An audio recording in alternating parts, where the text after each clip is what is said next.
Good afternoon, good day, good evening to everyone out there. Welcome back to HeroesCCL presented by Wisdom. My name is Bahamut and I am joined by Grubby and Justing on this fine Sunday afternoon for some wonderful HeroesCCL action. And before we dive into all that good stuff, gotta ask you guys, what have you been up to since the broadcast yesterday, Justing?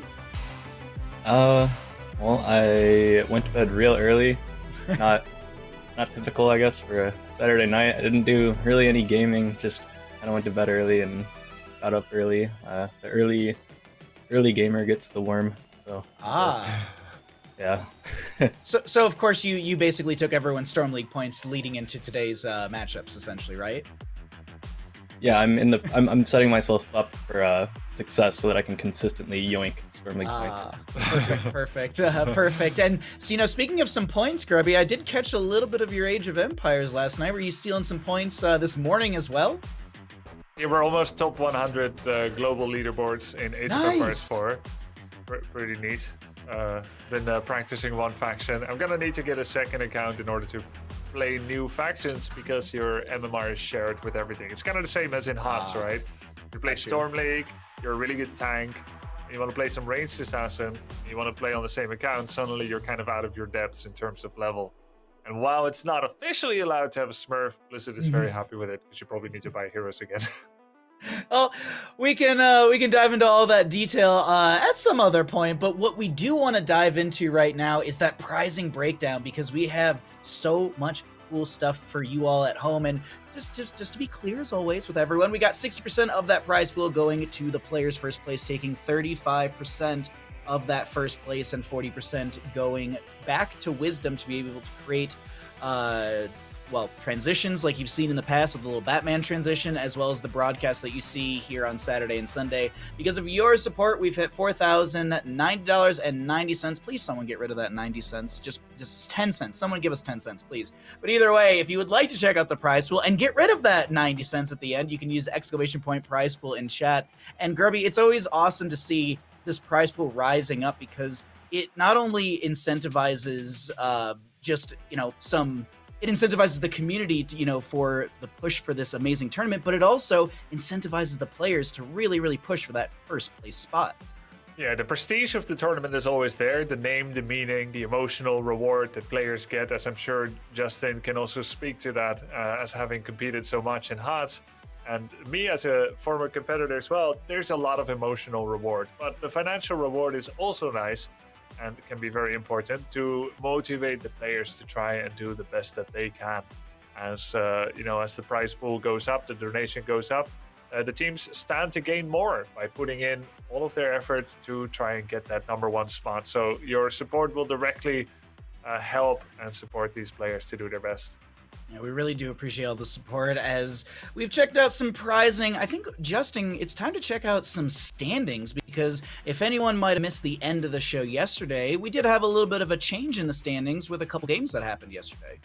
Yep, so if you missed it yesterday, Diamond Hands got the reverse sweep on Storm Esports for the first time. They're the ones doing the reverse sweeping yesterday, and Simplicity all alone in first place with the 4-0. No one else can really catch up at this point. They've finally broken free from the pack. Second, third, and fourth are all tied, and they're all in shambles and in the wake of Simplicity with their 4-0 record. And that's what swapped up from yesterday. So, spooky. Yeah, things are looking spooky, because if we look at today's schedule, that second, third, and fourth place teams are really going to need to start brawling out today, Grubby, because we're going to be seeing, 3 of those 4 teams right here on today's matches. Yep, 3 teams with a 2-1 score, and then Chili Mountain with the worst score, Oxygen here. Therefore, based on history thus far, without recognizing who the teams may have played against, would be considered the favorite based on current score. As for 30k and WildHearth, that is the most even match that we're expecting to see today. And without having discussed with you guys what you guys think about this, I imagine it may be quite likely that we're all thinking this could be a 3-2, 2-3 in that second series. That is my expectation, Grubby. I am very much expecting that 30k versus WildHearth Esports matchup to go the distance. Chili Mountain, they've got a big hill to climb up against Oxygen Esports, because Oxygen's looking comfortable right now. They got that reverse sweep last weekend up against Diamond Hands, and they were able to also dominate up, or excuse me, they didn't dominate. They lost up against 30K, but still, Oxygen's looking good this season overall, and I'm excited to see what that second matchup looks like. But we have this first matchup. It'll be Chili Mountain versus Oxygen Esports. That will be our first best of 5 of the day. And before we get into talking about the rosters, we got to talk about our amazing sponsor, Next Level Gaming. Next Level Gaming has joined us for Season 3 of HeroesCCL. What is Next Level Gaming? Well, I got you covered on that, everyone at home. You can use !and XT in chat to find out all about this Miami-based esports center. You can go there if you live in the area or want to travel down to it, and you can watch HeroesCCL on Saturday and Sunday as they are hosting watch parties throughout the Season 3 of HeroesCCL. You can also play some Heroes of Storm at this LAN center, get yourself some extra experience on your account. And if you're missing a few heroes, like maybe Deathwing, and you want to try them out, you can definitely do so, as all heroes are unlocked over at this little LAN center. So I hope you all check it out, and thank you again to Next Level Gaming for joining us for the Season 3 of CCL. And one last thing before we get into these rosters, we have Season 3 merch. You can use !merch in chat to get yourself over to that page. There's some joggers, there's some sweaters, there's some zip-up hoodies, there's a lot of really cool stuff that I can't cover completely, but you can get yourself covered completely by using !merch in chat. But now, as we've talked about all this other stuff, let's get into the nitty-gritty here, boys, of this first best of 5 of the day. We are going to be having Chili Mountain going up against Oxygen Esports. And Grubby, who will we see on the Chili Mountain roster?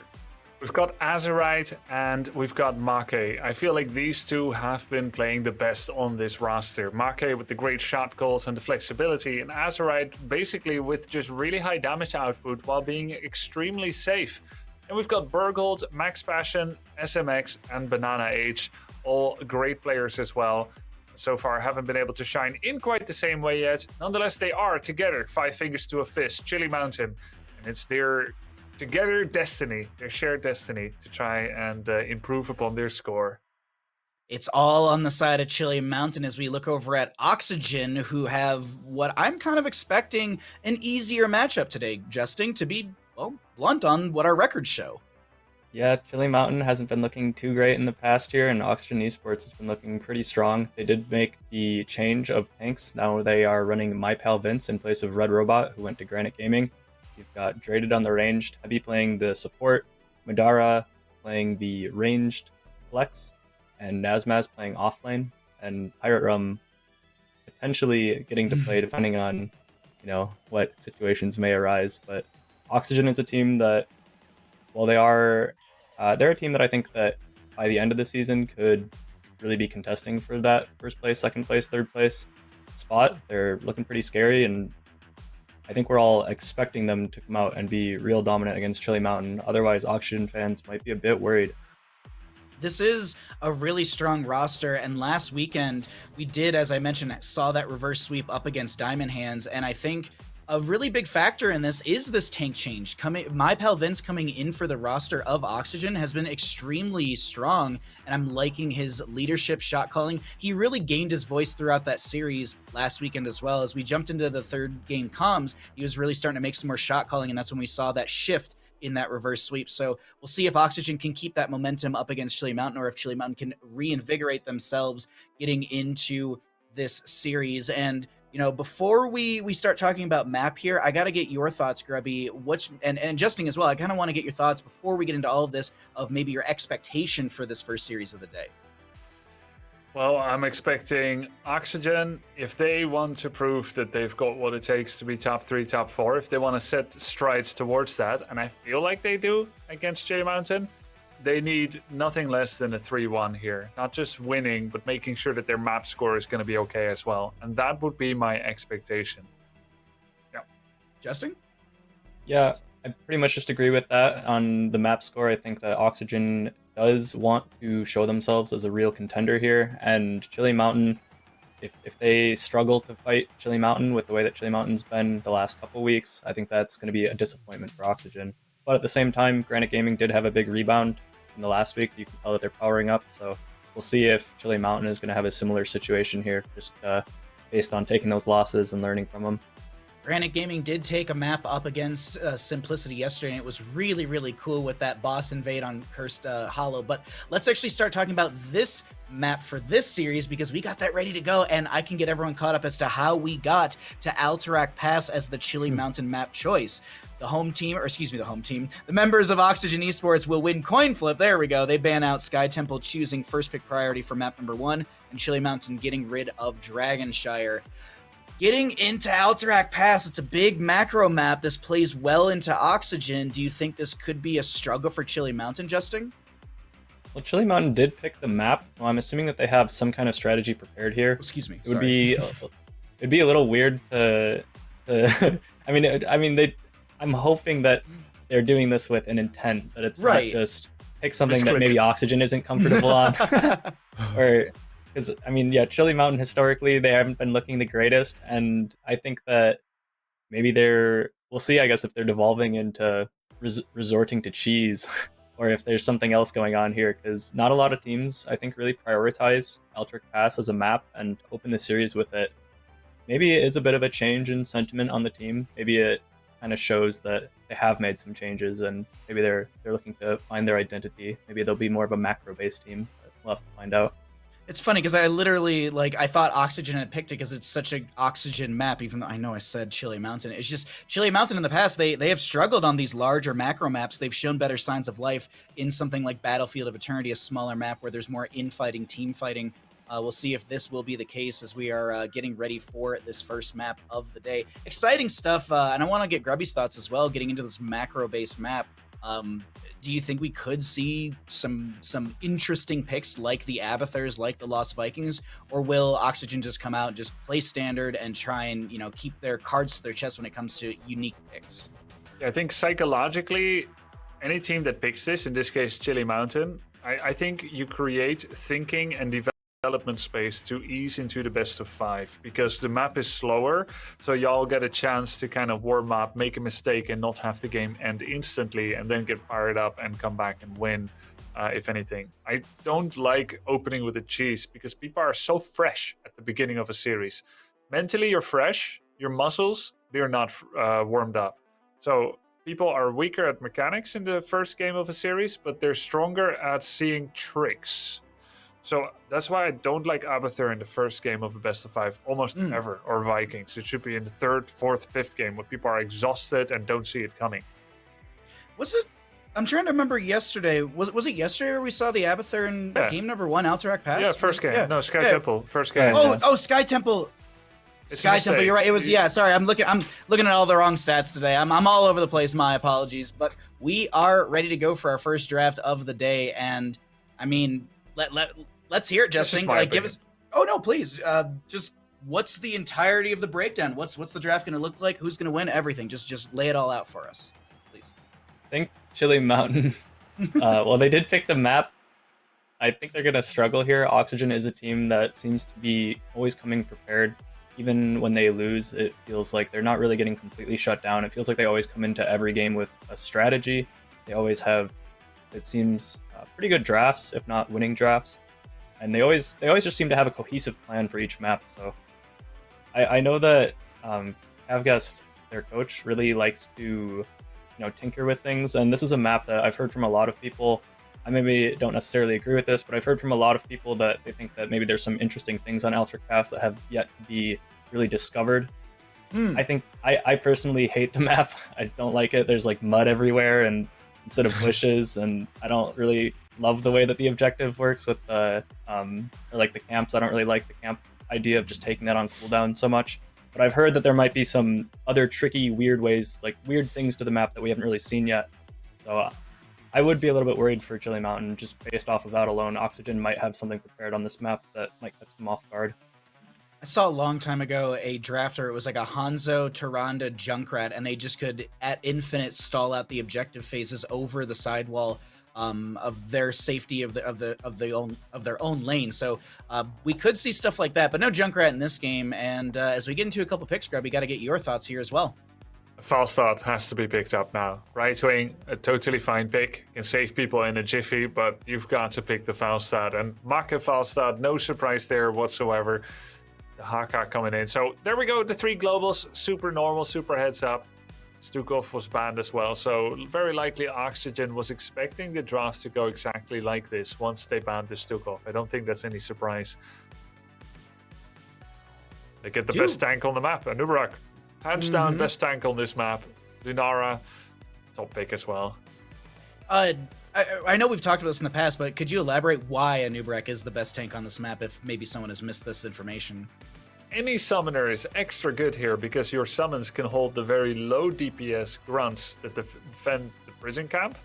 On Garden of Terror, the seedling sappers, or whatever they're called, they're actually really high damage. They will burn through summons. But on this map, the grunts and the footmen, they're really low damage. So any summons are better on this map. And Anubarak happens to also be good for the rest of it. Like, he's no Asmodine Gaslow that works in lower level, but doesn't really work in pro play because they don't bring enough utility. He's also a fantastic tank. So you couple that with the objective value that he can get, and that makes him hands down the best tank on this map. All right. Yeah, Masquerade. Yeah, Masquerade's he's the one who's kind of showcased that, I think, the most on this map. Simplicity, when they play on this map, they always prioritize that Anubarak, and Masquerade always just somehow manages to sneak percentage of objective. Well, just all the time. He's just always constantly threatening it. So it creates this, it's just like a lose-lose situation for the enemy team. If they rotate anyone away from the objective for even a moment, Anubarak can just steal some objective points. A lot of really good picks and bans so far. Oh, Yes, finally. We've seen a number of Chens so far this season, about 3. The Chen that everyone has been talking about and everyone knows about, and I've been playing against, and he's truly fearsome on it. He's Max Passion. We're finally going to see what could be the best Chen in Europe. though, Justin, as we're getting a couple picks in here, is Chili Mountain kind of drafting into a corner when it comes to damage? Because they still need a main tank, and I don't... Like, it's only a Falstad so far. Maybe they won't. Yeah, I don't think they're good. I would expect them probably not to pick a main tank. They already have Dahaka and Chen. If they did, they definitely would be really light on damage, and I don't think that would be great going into what they have on the other side for Oxygen. Also, Nazmaz picking up the Samuro, I really like that a lot. So Max Passion has his kind of niche pick in the Chen, but Nazmaz has his own niche pick in the Samuro, so it's going to be kind of interesting to see how those match up against each other. I think as the game gets later, the Samuro should kind of outscale the Chen. Yep. But I think the early game pressure that Chen has will be possibly too much for Samuro and the rest of Oxygen to deal with. The Genji is really weird. I don't completely understand it. Sylvanas and Lunara are not super susceptible to dying to Genji, and Brightwing is very, very annoying to play against for Genji. The polymorph is just really annoying. If Anubarak also doesn't really mind playing against Genji, and they didn't draft a ton of damage on Chili Mountain to actually kill the Anubarak, so I'm kind of expecting that if Oxygen is all on the same page, that my pal Vince is going to feel pretty invincible on the Anubarak. Probably going to be able to sort of just steal out objective like Masquerade has done on this map. And I think if Chili Mountain can win, it's going to be mostly just Max Passion Chen difference. But I'm heavily favoring Oxygen's comp.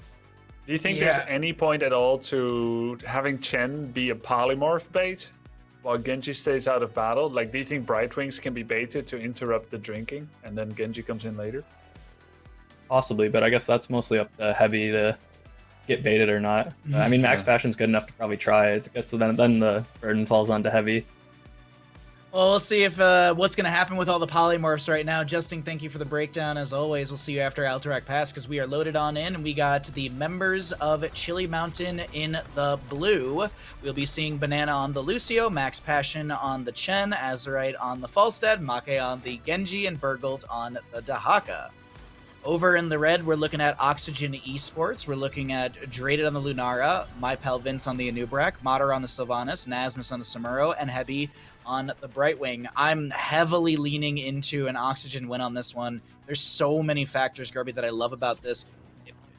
Lunara into Genji, I feel like Genji will struggle with just the damage over time because he wants to dive in, and Lunara just hits him with one auto, gets the Nature Toxin, gets the Blossom Swell big blow up, choking Pollen at level 7, and Make just gets chunked. So I really feel like it is a massive, massive difference in just what we're seeing in the draft.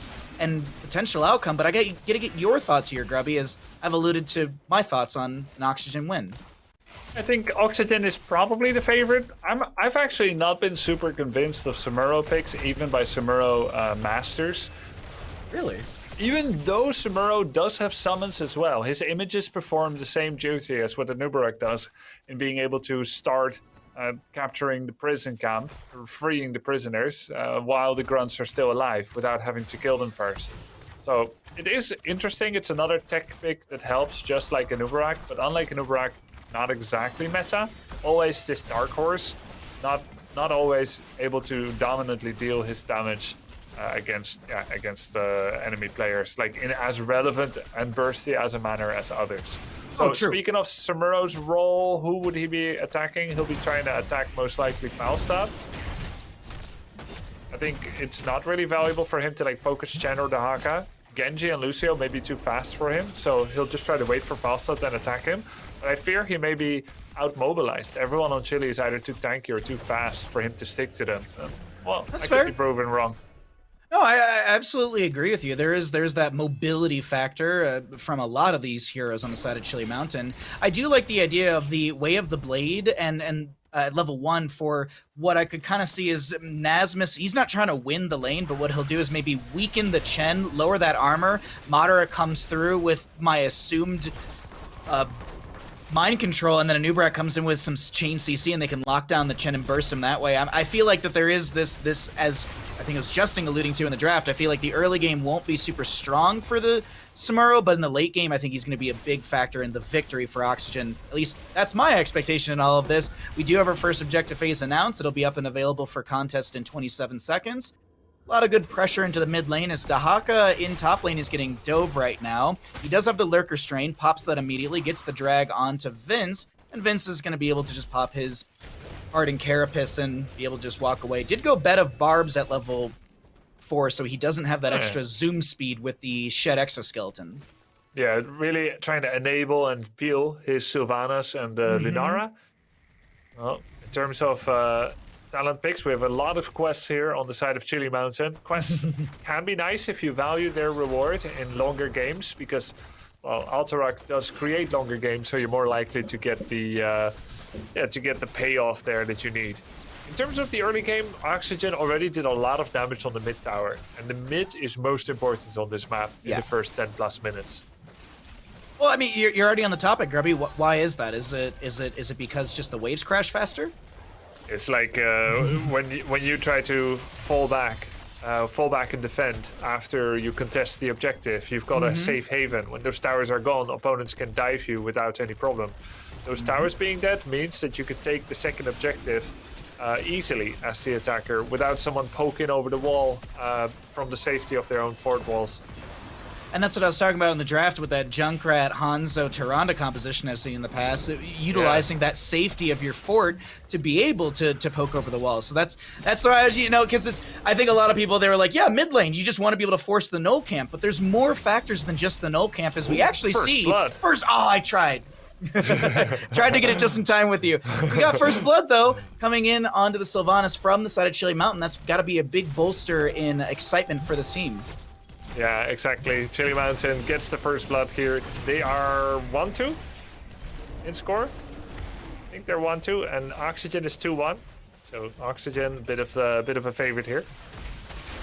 A little bit more favoritism to Oxygen. No, are you talking about like overall score in here's in CCL? Yes. Chili Mountain is 0-3. 0-3. Yeah, I see it now on screen. Unfortunately, Chili Mountain has not won a map yet this season. They haven't won a map. I have their stats in front of me right now, and they have it's 0-9. Unfortunately for them, but what is different is that Banana Age is playing today instead of SMX. Yeah, we didn't really talk much about that in the draft, and I feel like when we get out of this game, I feel like we can get Justin's thoughts on this potential change up as well, and just maybe get a comparison between the two. From previous weeks to maybe this week, as Azura gets the counter channel with 8.4 seconds left to go. Burgolt is going to get dove. Nasmus reducing that armor. Nice burrow under the ground. Chen finishes his freshest ingredients level 1, which is very synergistic with the level 4 deadly charge. Deadly The strike, excuse freshest me. ingredients means that 50% of drinking shields persists indefinitely, and you can drink more often. And then the level, which 4. one? The level 4. If you have shields at all from your drinking, then your flying kick does more than double the damage. Exactly, 125%, so it's a nice synergy, and it's a very short quest at level 1 to be able to get those 15 regeneration globes. Not a lot of double soak rotation necessary, but 10 talent tiers are online for both sides. We are going to see that Illusion Master for the Samuro. No mind control, which I was kind of hoping for Madara, but it is going to be that Wailing Arrow. But the big thing to talk about, the Chen W. We got the Wandering Keg for Max Passion as my pal Vince gets the face shift from Heavy. So every other Chen played Storm, Earth, and Fire. And supposedly the best, I think the best Chen in Europe, the one who draws target bans in the meta of Stukovs, Brightwings, and Lunaras and Junkrats, goes Wandering Keg. Coincidence? I think not. No, it's Max Passion understands what the correct talent is. I mean, I've seen Max Passion in other tournaments and stuff like that. Always Wandering Keg. Like, if you see Max Passion's name, you're like, oh yes, it's gonna be a keg game. We're not gonna get any of that cowardice Storm, Earth, and Fire. It's like Zul'jin's, you gotta go Guillotine. Guillotine's more fun, Grubby. Because at 20, I definitely Buzzsaw would goes take Burr. it if I ever hit it. Okay, there's that factor as well. I will be honest, you gotta hit it. ARAMs are great for it because ARAM's just a straight line, and Buzzsaw very much can go in a straight line, which is nice and easy. But the first objective is still up. We've got Heroics up and available for both sides. Jraded just moving into the bottom lane, gonna get poked by Max Passion. Make just throwing some shurikens out to build out that shuriken mastery level 4. Note how all of the players on Oxygen have a unstoppable dash. Literally all of them. Brightwing, I guess she's not unstoppable, but she can blink. Yeah. Not a coincidence when you're against Chili Mountain, Max Passion, and the Chen with the cake.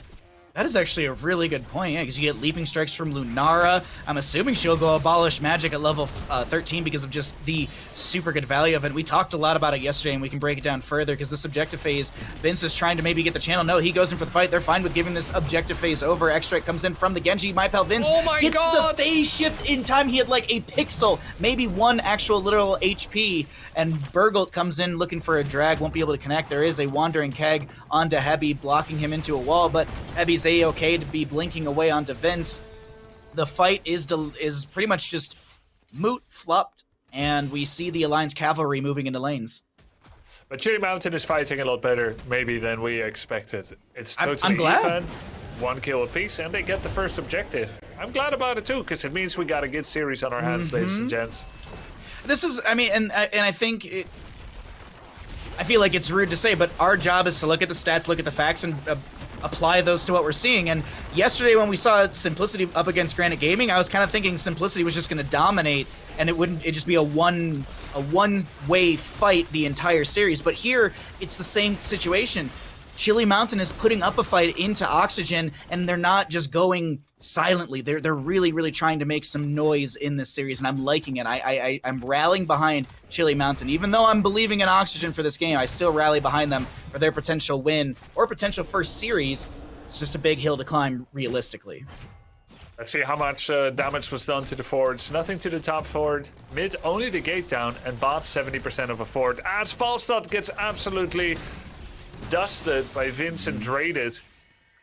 There's a cocoon onto the Chen just as the Wandering Keg finishes. There's a very low Madara. I wonder if they're going to pop the Wailing Arrow right out of this. Yes, they do. Yep. There's leaping strikes in from Lunara, and Chen does go down, but there will be a Genji to solidify the counter kill. He tries to deflect, gets the X-Strike onto quite a few members, and Make is able to swift strike away, gets the boost from Banana right out of there. Good play. Good fight. Yeah, pretty cool. Genji at least gets that counter kill, gets away. Not sure actually how that started, right? Because we were still looking at top fort. There was a skirmish under the fort. Perhaps Chili Mountain eager to finish off that fort. Oh, I was watching it. I got you covered. You want the breakdown? Yeah, it was Chen went in for the Wandering Keg and tried to bop people around, but he really didn't have any other support. So the Wandering Keg expired underneath the fort, and my pal Vince had the cocoon, and that was the setup to the end of Chen. Make, though, floating around, was able to get that swift strike onto Lunara, who did leaping strike with I think 5% HP, so it was a very easy reset for Make on the Genji, at least to find some sort of counter kill. I think I was still looking at Ford. I was studying okay. the Fords, and that's That's why. okay. Hey, That's that's why why we're there's a two of team. us. Yeah. Oh, Drag Tongue, Polymorph interrupted. Would have missed anyway, but the Polymorph could have helped with it to interrupt it. Very even on the level still. Burgolt is starting to attack Grunts. He's got to be careful. Does he still have a burrow? Yeah, dodges the Impale again. There is a Cocoon, but Vince says, nah, I think he's going to get 8 if we keep this up. Don't greed for this. Don't use any big cooldowns because we're approaching on our own level 16. And Lunara, traded. He feels it's suspicious. He pulls back from the top fort. Perfect timing. In my opinion, 16 talent tier is one of the best moments for a Samuro. Make tries to back away, as we can talk about talents in just a second here. The fight will persist. Make, with like no HP, is going to X-Strike in. There is a Cocoon onto the Lucio into the backline. Max Passion trying to drink through the pain. He kicks away as there's a Burrow Charge in from a Nubarak. Wandering Keg to split this damage, but the damage is still going to be in onto the Dahaka. He will fall. Wow. That is a shredded Nubarak. I thought he was going to get the actual kill, but there's a trade. Oops. Another kill for the side of Oxygen, as we do see Madara able to solidify that damage. Here comes the big bad Samuro. Actually, he's going to swap away. I was thinking he'd be pressing the advantage. That was a little bit bad for Azerite as Falstad to come in from the wrong side with so little health. He was just an easy pick-off. Great job by Madara to chase him down and recognizing even barrel roll wouldn't get Falstad to safety. It would have been a very fine one-on-one with Lucio being able to heal everyone up if Falstad would but just come from the left side. But I really like what Max Passion did. That Wandering Cake is so many stun and interrupt frames that he was able to separate a Nubarak big time from the rest of his team. They managed to kill a Nubarak before he could even get the Brightwing Z. That's a bit of an early Z by Heavy. I think the assumption was that Madara was going to get pulled and displaced a lot more, because the Wandering Keg does not have the longest cooldown. It's a 50-second cooldown. It's already back and available, and I think that might be just a looming threat, and Heavy's just like, I'm not taking any chances with the split potential. So at least that's my read on the situation, as we have 2.3 seconds left of channel time for the side of Oxygen. Make able to get the channel on the upper portion of this this jailer camp. There we go. And Madara will grab a camp for the right side, null camp to pressure through mid. I would expect Oxygen re-engages once Madara's done here. I like Chili Mountain pressing hard here. They've got a bit of a minion wave build-up. They may actually get the fort from it. It's not a lot of minions, but because there's no defense, it's going to do a lot of damage. Wow, Vince actually goes aggressive. He cocoons Lucio. He will fail for getting results there, but there is a kill by Samuro, Lunara, Sylvanas, managing to get the Dahaka 1-for-1, and Oxygen is a lot healthier. What looked like it would be really bad with Vince going down was salvaged a bit by the return kill. However, I think the team of Chili Mountain is a little bit more self-sufficient without Dahaka than the Oxygen team is without Nubarak. Having said that, Madara, goodbye. Make is maybe going to be traded out. Yes, so just constant trades back and forth between these two teams, as there's a lot of low members on the side of Oxygen, but they're still pressing this attack. Chen Wandering Kegs in. Lunara is going to get the leaping strike. Actually, she found one singular frame to get away from Max Passion, but Max Passion, he's getting hit with a lot of damage over time. Lucio does have the amplified healing, but Lucio Banana very low on mana. We do have a leaping strike in from Lunara. The objective phase does go over to the side of Oxygen. Nasmus. Oh, that is just really, really good pressure consistently from the Samuro. yeah, sick damage there from Nazmaz coming in. He has 46,000 hero damage, more than Sylvanas, almost as much as Lunara. Very nice finish off there. And, you know, Falstad, Azerite, he could have interrupted the objective, but he decided to try the one-on-one to trade it. With some cool moves. Earlier on, he had a kill because he gusted the Brightwing away, interrupting the phase shift. So Azerite always on that flank, always looking for those gust plays. While it kind of worked out here with the first kill, he is taking a lot of damage there on the flank. Falstad now with 3 deaths, the most in the game. Those plays are going to pay off really well once he's got Wind Tunnel Bahamut, that ranged mosh pit with the flanks. And it seems like he's looking at that from very early levels onwards. That wind tunnel will be a big factor to try and heal and push people up against a wall, and I think a critical factor into being able to do this is going to be Max Passion with the Wandering Keg. Sorry, I was reading the in-game chat just to figure out what was going on, but it was a little bit of a DC. We're already back into the game, ladies and gentlemen, and I had mentioned before all of this started about Samuro hitting level 16, and I feel like it's just such a really, really good talent because of just the attack speed that like the attack speed from press the attack plus the way of the blade at level 1. They're so synergistic, and I feel like that's a lot of the reason we're seeing a lot of this damage from Nasmus, but also a lot of victories in these prolonged team fights because there's constant armor reduction, which really allows Draded to just start shredding, as we do see Max Passion trying to get the Wandering Keg, but Max Passion, he's really split. Banana has to speed his way back to make sure that Max Passion will be A-okay. 20 talent here, just about here, but this objective phase, what did it actually get, Grubby? Because a top 4? Yeah, top 4, top wall, and towers. That's really respectable. And a little bit of the gate in every lane. Towers, mid. It was honestly decent, and it created the space to start the boss, question mark. Although, looks like Oxygen would rather trap. They can definitely get the trap. Will they get the good synergy on Genji? Oh, he ease away. Vince too slow with the follow-up impale. There's a gust from the Falstad as there is a cocoon onto Banana. Rewind was used by Vince already as he was trying to land the double CC combo. I was swapping between the visions really quickly to see what this initial engagement would look like, and all of Oxygen was completely invisible. Even Vince out of the bush, he had that invisible friends from Brightwing, so that just allowed him to set this up as well. But Max Passion now drinking once again. 20's up on both sides. The fight will break out as we do have some big X strikes coming out from Genji. He is that living weapon, so he will look for cooldown reductions. 4 seconds on that one. Vince gonna get the phase shift of Brightwing. Nasmus low on the Samuro, needs to get some HP. Maybe he can utilize the little swap feature that Samuro has from time to time. And this is just nothing really happening in top lane, Grubby. Dude, Max Passion is such a tool for his... he's such a tool, man. He's such a great tool for his team. The unstoppability that he gets from his level 20, the shields that he's giving to all his teammates, the cooldown reduction on drinking, he can just straight up absorb Flying Cake. He can absorb the Numerox CC, and we can see that there, right? Vince is on an island by himself, hard engaging into a Chen that's giving the whole team shields, that is unstoppable, that has full life, that's getting like 6,500 HP after shields. Vince goes in, definitely the wrong time, and Cherry Mountain will make use of it very, very gratefully. And this is sick, like the whole team knows how to play around his Chen, you see? They keep grouping up for shields, mitigating poison damage from Sylvanas and from Lunara. Enough to share is a big, big tool for to get off the asset. Let's say asset. He's an asset to the team is what Max Passion is.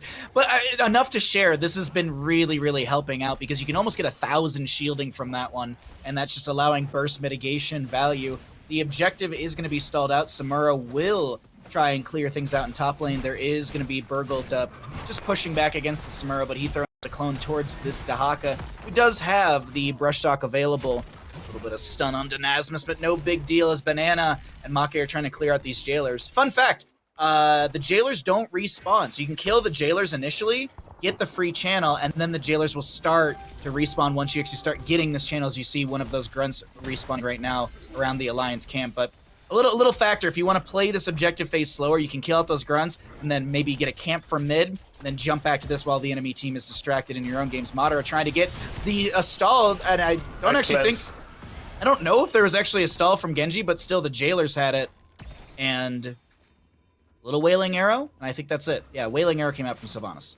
It's good high five there by Lucio, preventing the CC chain on Genji.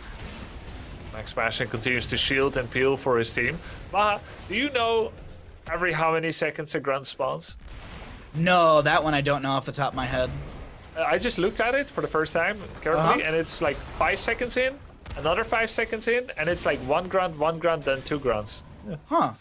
Someone designed it that way, and now we know. Now we will, and we'll never forget either. We'll never forget these facts on all of this. But I'm just looking at mid lane. There is a camp to be cleared out by Sylvanas. Banana, Banana Burgle are looking to try and step onto this objective. We have Nasmus feigning that he's doing the same thing with the Samuro, gets the Sakuchi little wind walk away for the increased little teleport distance. Top lane boss was already cleared out. The top lane keep is sitting around 25% HP. It's a really, really tense moment between both sides. I'm waiting to see. Oh, great drag! Whoa, Sylvanas gets the cleanse. Heavy used it. He's gonna need auto attacks to get his cleanse back. As Mass is getting pressured by Genji. He's really low. The unkillable Samuro actually has to be careful. A drag on the Numerak. There's the Mighty Gus, the ranged mosh pit. Vince is in a terrible position. He actually tried to burrow charge, but he got interrupted. Burrow charge gives unstoppable, but not if you are getting interrupted. There's just the tiniest wind up. And both Wandering Cake and Mighty Gus can perma-CC you, contrary to what you may expect, where it's like, well, you know, it's gonna push you. No, there's actually like mini stunts in that. Nasmas! Oh, baited!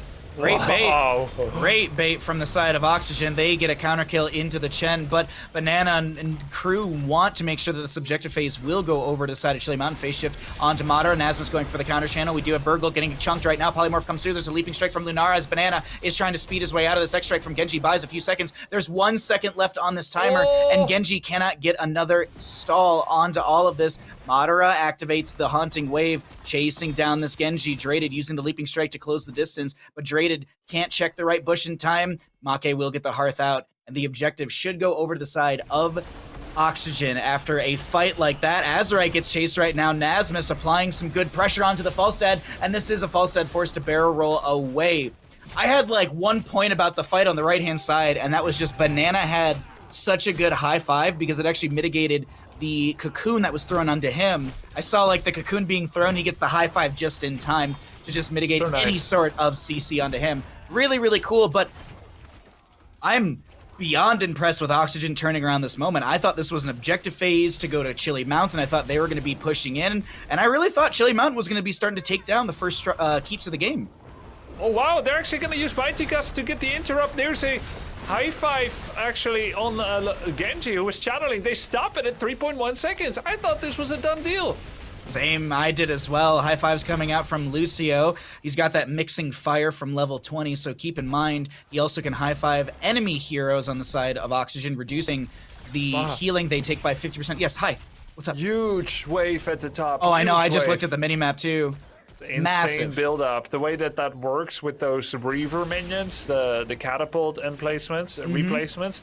But Azurite has to deal with that. So the defense has to be made with 4 here. Drag Tongue, they go in on the Haka. The high five is late. He takes a lot of damage. So Haunting much damage wave. coming in. Wailing Arrow. Madara. Oh my god, everything is thrown onto Burgled. He's able to boost away, but the channel will come through, Grubby, and this is Oxygen with their first cavalry of the game. Yo, get me a ranged assassin that can create space like Madara and Sylvanas there. The way he jumped in and created a threat of himself. Massive damage pump out, together with heavy spell polymorph on top of the Dahaka. Then, as high five passed, he knows like that target can't get high five anymore. Wailing Arrow on the Dahaka, and while he's attacking, did anyone even notice the channel that starts to take the objective that finished the 3.1 seconds? Fantastic job by Oxygen. Madara threatening the back line a lot. And now, generals are coming in. That should be top keep dead, pretty much for sure, I would imagine, with Madara here threatening and the Black Arrow coming in hard. Black Arrows will be activated. Madara backs off for a second just to make sure that there's no initial dive, throws a Haunting Wave forward, and I believe actually the Black Arrows did expire at that after that last initial Haunting Wave. We do have this top lane keep actually readjusted to for the side of Oxygen Esports. They want to make sure at least one keep goes down. Sam During goes all mid. this- I think they should have let top keep die. Like 100% it's gonna die. I don't know why they're even there. They could be mitigating damage on bottom keep. They could be mitigating damage on mid keep, which Nasmas continually attacked. They went top. It was a foregone conclusion. Oh, nice cleanse there by Heavy. Good soothing mist from the Brightwing. Vince's little split pops the rewind to try and back away. Draded doing his best, but there's a wind tunnel into the wall X strike from the Genji. Vince is taking so much damage. The Wailing Arrow from Sylvanas will come out, but it's not going to mitigate a kill onto this Anub'arak. While the keep in top lane does fall, the core will take about 50% of its HP, but this is not the standard Here's the Storm map we do see. Once you see that core go back to its center spot, you'll see that core HP start to go back to full. Polymorph and Madara can absolutely one-shot the Falstad here. He blinks in! He actually blinks in. The absolute madman with the Haunting Wave forward means he has no escape. That means if Lucio was able to push in the Sylvanas and they see her, they can get the kill. Heavy drops low. Madara should have another Haunting Wave available, but it's not on time! Big mistake using both Haunting and Blink to engage. Azerite's reactions were too fast. Throwing good money after bad. Not only is Anubarak my pal Vince down, but Madara drops. In the meantime, Nazmas tries to salvage things. He pushes in with the illusions, and he's going to get the mid keep. And Chili Mountain gets to an interesting situation, Bahamut. You get the boss top, it guarantees top keep. What do? 24 level all in against the 40 armor keep core? Or do you go bottom boss as well? I think you try and bottom boss off of this realistically. That's even hard to say, though, because the death timers are not the longest. 20 seconds on Sylvanas, and you have to rotate this entire map. Max Passion on that Chen is going to bottom lane, so I think it is going to be a boss call for the bottom. This will be a clear into top lane, so I think you just trade these, and Nazma still on Samuro just clears out waves and just de-pushes everything. Well, I think Naz should start channeling the objective, like right now. He's got a clone going, yeah. Yeah. He's sending one to the Boston bottom to scout, one to the camp on the left-hand side to scout. I like this. I really like the microing of Nazmus Samuro. He did mess up with his images, so he wasn't able to stall the images with his to stall the grunts with his images. So they needed Vince there as well. Now the question is, how much do you actually need to hurt this boss to save your core? I think that's enough. I don't know why they're still hitting it. Not gonna die. It will auto regenerate. Complete waste of time. Maybe to start their minion wave build up quicker, but I don't know. I don't think it's worth it. It's risky. Either way, they'll most likely need to stay at home anyway to defend the bottom boss, but they could have started on that a little bit earlier. Yeah, I agree with you. There's a little mid-maxing that the Oxygen could have utilized here just to be able to rotate through these lanes a little bit faster. We do have Nazmus in the mid, just clearing things out. He's actually getting dove quite heavily in that mid lane. Nazmus trying to back away, does get the Pixie just from Heavy. Is there a potential turnaround into Azerite? No, Vince just gets a little bit of CC. And that boss and bottom lane, it's going to be left as this is a quick rotation back to the objective phase. It may kill the keep. It may kill the keep. They left it so early, they were afraid. Yeah, they're going to lose keep because they didn't stay. It's at 4% health, guys. 4% health, they leave it. About 3,000 health. Literally take you about another 4 seconds. That's how quickly Oxygen wanted to come over here to start fighting with their team. A really risky play. It's a risky game in general from both sides. It feels like one fight on either side could be game ending, as we do have win conditions on both sides with 2 keeps down. Vince going to get a little blink heal from the Brightwing, and I feel like Vince is the most threatened consistently in this game, just constantly getting punished for any sort of dive forward. I'm expecting to see Madara have to dive in, and Draded has to come in with Vince as well, but that communication needs to be established. I do see Nasus on the minimap trying to push up this mid lane, looking for a flank into Azerite as well. Haunting Wave forward from Sylvanas. We do have a tongue drag attempted, but the polymorph will be utilized. Samuro clone thrown in, as we still have the wave being pushed into mid. This is wave after wave being pushed in towards this core. That wave buildup, as you're talking about, Grubby. Those Reaver minions, they can end game because they do tank a lot of damage with the physical and spell armor, I believe at 50. Yeah, it gets pretty crazy at like level 26. Waves can just end because they tank the core, and then you've got like 26 archer minions behind it. And those archer minions, they deal a lot of damage. It's double the damage of a melee minion, triple damage into structures. So it's really, really, really strong when it comes to those range minions. Falstad looking for the wind tunnel onto Vince. He's going to try and burrow away, but he is silenced. He cannot go anywhere. Phase shift from Brightwing won't come through. The isolation was too good. Wow. It's going to be a 1-2-3 triple kill to the side of Chili Mountain. This is the window. This is the opportunity for them to end through top or mid, but they're going for the channel onto the objective. Yeah, it's a safety play. They're right next to it. They only need 20 seconds. They know that there is a kind of desperation. Draded and Nazmas trying to attack by themselves. Wow, Chili Mountain wins their first map in CCL season. Wait, Nazmus diff? Nazmus diff? Nah. No. No. I've seen this work on other maps. Yeah, with Ava and so on. Yeah, should be fine. I think it's safe to say that they've won. No, like I don't think you can stop this. You know what? For funsies, Grubby, I'm gonna say no. It's not GG. I'm gonna say no. Okay. I'm gonna be sour about this, and I'm gonna say no. Oxygen won't. I mean, the thing that I will say in all of this, like I'm joking around, but Chili Mountain did give full death timers back to Oxygen Esports. True. So this should be a defense. Granted, yes, it is a 29-minute objective phase, which is really gonna amplify damage for the side of Chili Mountain. But hey, we'll see. See, theoretically, if the hold is almost held, then it's Draded's fault for dying on Lunara, because they could have fought right now in mid and then like get the win in the fight, and then in 10 seconds and then clean up the generals. But with the synchronized arrival of generals, I do believe it is a little impossible. But who knows? Maybe in hindsight they should have gone for, well, hold that thought. Wandering Cake into an Uberaki gets the phase shift. One camp is cleared out. We have mid lane still arriving. Bottom lane is very far back, which will allow the court actually to heal back up. This is going to be Genji diving on a Nasmus. Nasmus will swap to a clone, so he's not going to lose. Well, Samura won't die, is what I should be saying right there. Azurite gets chunked a little bit. This mid lane objective will quickly be cleared out by Draded and Madara. Bottom lane just now arriving, and the core is still healthy here. Hi. I think they should have attacked mid fort when everyone was dead. Then there's no armor on the core. Now they actually they threw their sure win. Drag connects immediately onto Vince. There's some initial damage. Cocoon onto the Lucio. Azurite looking for the wind tunnel angle, but we have Madara in the backline. Madara is going to get the blink away and the unstoppable. That was a really close Madara death, but Make, Azurite very low. There's a wandering kick and a wind tunnel. That is two heroics that do not really do anything but say, cool, we used two heroics. Yeah, let's reset. We are, after all, not interested in ending. We just want to prolong. Now there's an immediate boss play. Those two boss control heroics, they're now gone. Wandering Kick and Gust.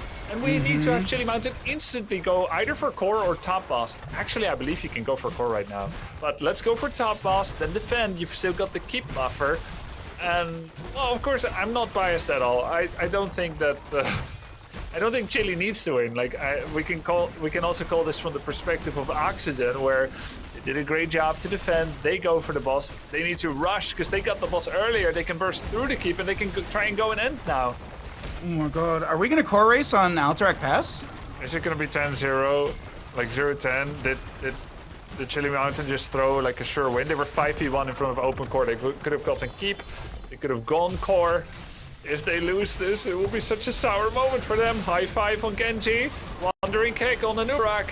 Vince. Wind tunnel. There's a wailing. The charge. There's a silence on Vince as well. The core on the right side is taking damage. This boss is arriving through the bottom lane. Nasmus traded. They're in. They're going for it. They're gonna try and take this core right now. Nasmus is getting low, but he gets the phase shift from the Brightwing. The core on the right hand side will have the boss arriving. This core on the left hand side, it's dropping low. Oh my god, no way! Are you serious with this? What is that? Oh my god! What? All of the members of Oxygen die, but they die on core to win. Chili Mountain had Justing. Justing.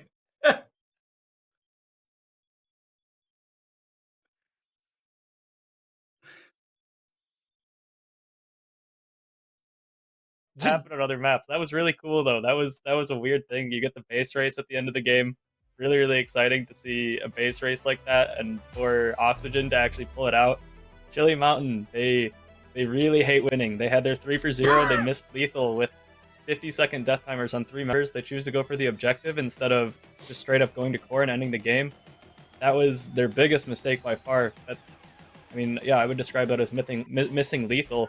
About the worst thing you can do. Sometimes, you know, it's just as much of a risk to not take advantage of your, like, it's more risky to not end the game there than to do what seems to them probably as like the safe play of taking the objective. That's not, it's this like cognitive bias that people have, but that's more risky, right? Because you're giving them a chance to win the game still. So they needed to just, you know, pull themselves together, say, okay, we end the game by destroying the core, and go and end the game with their 30-second or 50-second death timers on 3 people. I will say overall, Oxygen did not look quite as strong as I expected, and Chili Mountain looked a little bit better than I expected. So I think we're definitely in for a series. That game one was about as close as a game can possibly be, coming down to a base race where Oxygen just basically ignores them on the core and just kills it in front of them, and they just can't do anything about it. Vince did look a little bit out of position quite a few times there. He got picked on quite a bit by the Felstad Gust and the Chen barrels. And Banana H on the Lucio, I think overall played really well in shutting Vince down. And yeah, kind of a crazy way to end the game, but feels bad for Chili Mountain. They're going to watch that back and see that, yeah, we definitely could have ended the game. And I'm sure at least one of them was aware of that. And hopefully they don't get too mad at each other in their potential VOD review on that. Justin, to be clear, there were several options. Take the objective, then take mid keep. Take the objective and wait. Push via top like they did. Not take the objective, kill mid fort, then take it. Or kill mid fort, then go core. Or just straight go core. Which one do you think was like the surefire way for them to win the game? In the 5v2? They should definitely be able to just go to core, I think, with 2 keeps down on that map. 2 keeps is usually enough to end the game in almost any like advantageous situation. And if you're losing a fight 5v2, there's something wrong there. You should definitely, especially with what they have Lucio, they have Chen with the shields. There shouldn't even be enough damage from 2 members, I think, to stop them from just walking up and ending the game, especially when you could see that Oxygen wasn't stopped by the whole team of Chili Mountain, and they just went ahead and ended the game in front of them. So yeah, I definitely think just going straight for core there would have been the right move, but unlucky for them in the end. And good for Oxygen, I guess, to punish them and come back. That's a hectic situation for sure. It's so crazy that actually worked. I really like. I was actually watching back as we were getting back out of this. I was watching back onto the live stream, and it's like I was actually looking at. Okay, all 5 members of Oxygen did die. Was this one of those moments where like it's just the focus of the targets wasn't quick enough? And then I look back and I'm like, the boss was still like 75% HP on the core, so it was a done situation. I think Oxygen had such a good read to make that core call through bottom lane. They even went through the keep, which reduced more armor on the core, allowing I think this to happen. Really awesome game number 1, and I'm already like ready to get into our second map in our first best of 5 of the day. There's so much good action, so we'll get into the map in just a second here, but I want to talk a little bit. Oh, actually, hold on. We'll talk about my my positioning question to you, Justin, in a second here, because I do want to figure out what map we're going to be going to. And we got that information for you all at home. So let's see who is going to choose what map. And it is going to be the map choice of Oxygen, meaning that the side of Chili Mountain has opted in for first pick priority. And Oxygen will be choosing to take us to Battlefield of Eternity. So my question, I wanted to circle back to something that you mentioned, Justin, which was positioning on Vince. Do you think this is something that Chili Mountain can exploit throughout the series? Or will Vince be able to start to adjust himself and say, okay, I'm lining up for Falstad's Gust or Wandering Kegs from Chen? So I'm not sure if it's sort of just nerves, because it is the first game of this series, and he's not super comfortable with this team, for sure. Even though they won last week, it was close, and it kind of looked like nerves. It felt like in the early game, he was playing a little bit too aggressive, and then when he sort of did like a little tiny baby burrow and slammed his head into the wall, top boss. It felt like that was the moment where he was like, okay, I need to chill. And then after that, it felt like he was playing kind of too safe and just sort of playing not to lose.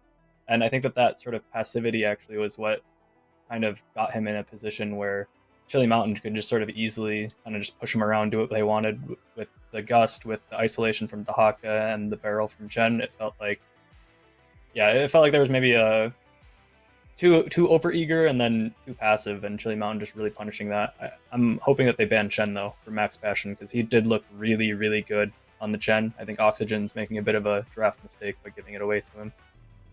Yeah, and as we look at the other pickups from Chili Mountain, I think that Azerite on the Falstad Grubby was a really, really good pickup, and I would kind of expect, as Justin was saying, like a Chen Falstad ban coming out from Oxygen. Yeah, I think for the map, it was like a guaranteed pick. Makke also plays Falstad, even though it was Azerite this time. He did get caught a few times on the side with Madara's aggressive Sylvanas play, but you could see him fishing for those Gust opportunities. He was really thinking of the bigger picture, not just his own life preservation. Playing it not as a mage, but as an offlaner.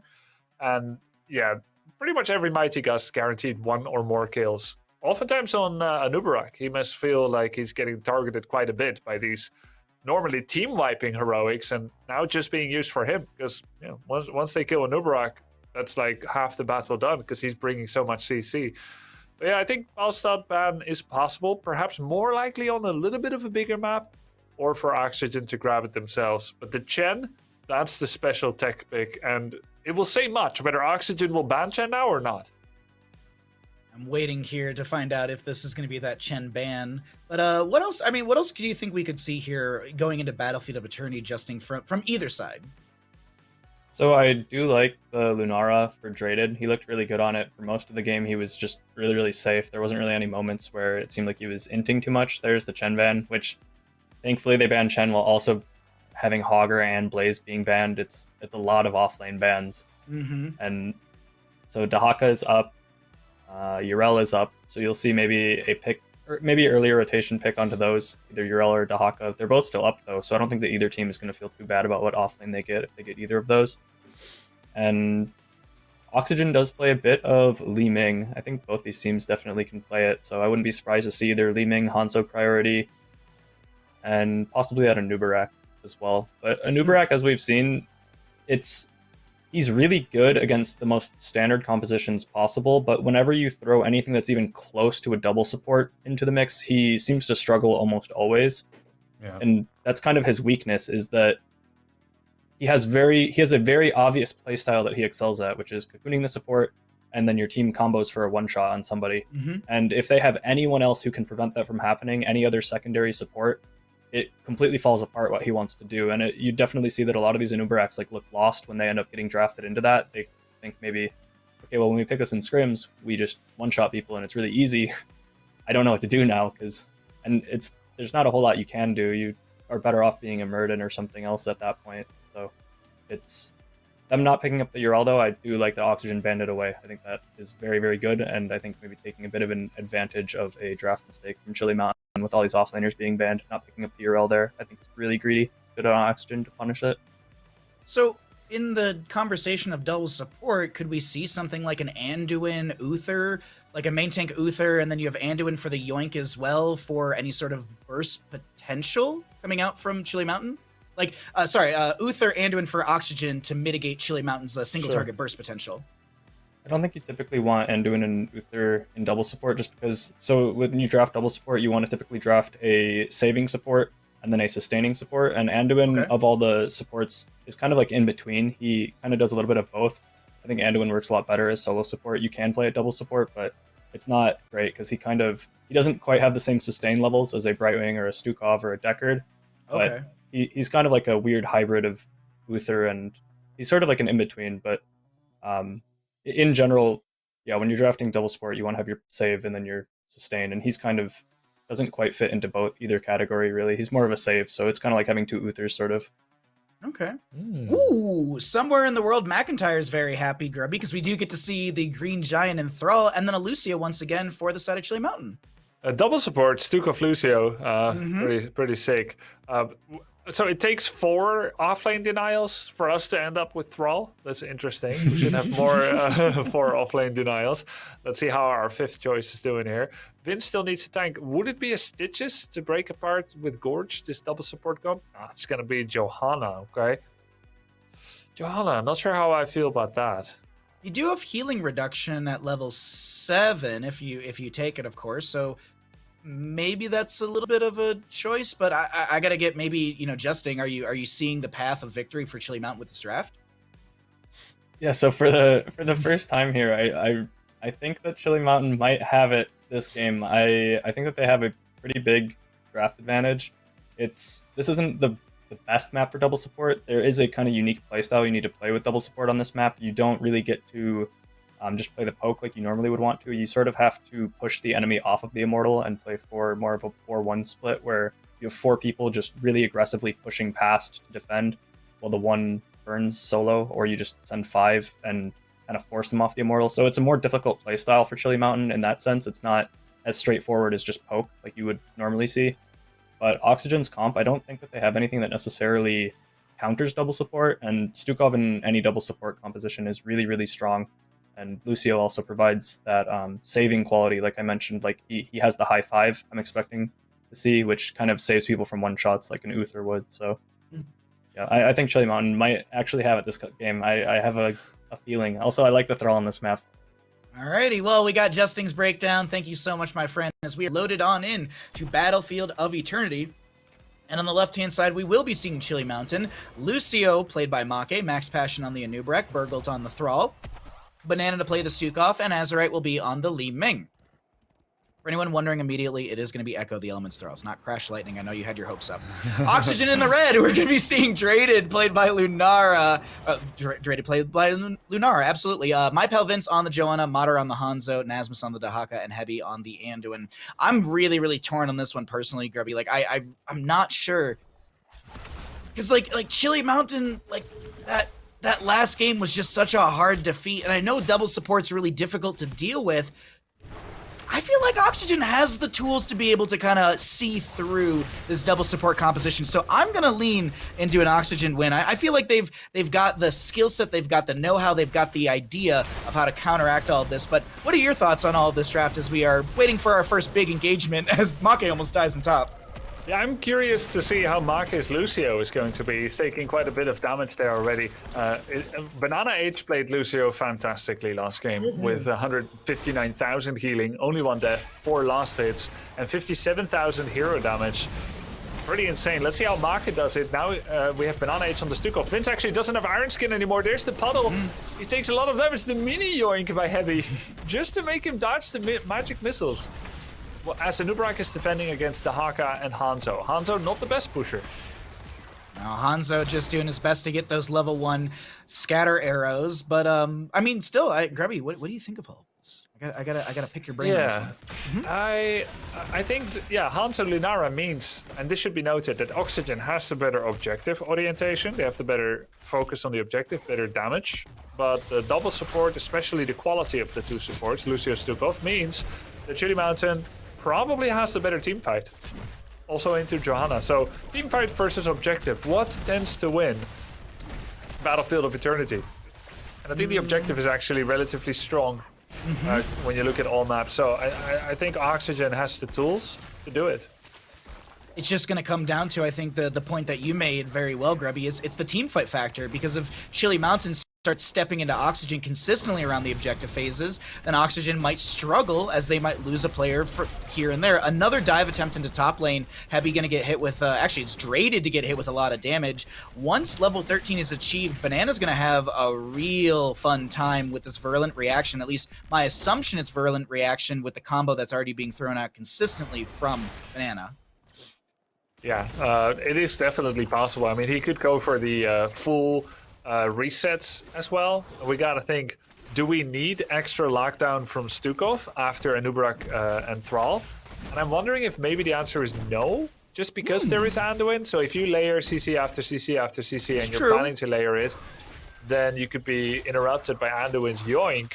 At the same time, you could have it be an additional form of engagement that draws out Anduin's cleanse and yoink. And then Anubrek is a whole other story, so that you make sure you don't layer it. You do some CC. So I think both is possible.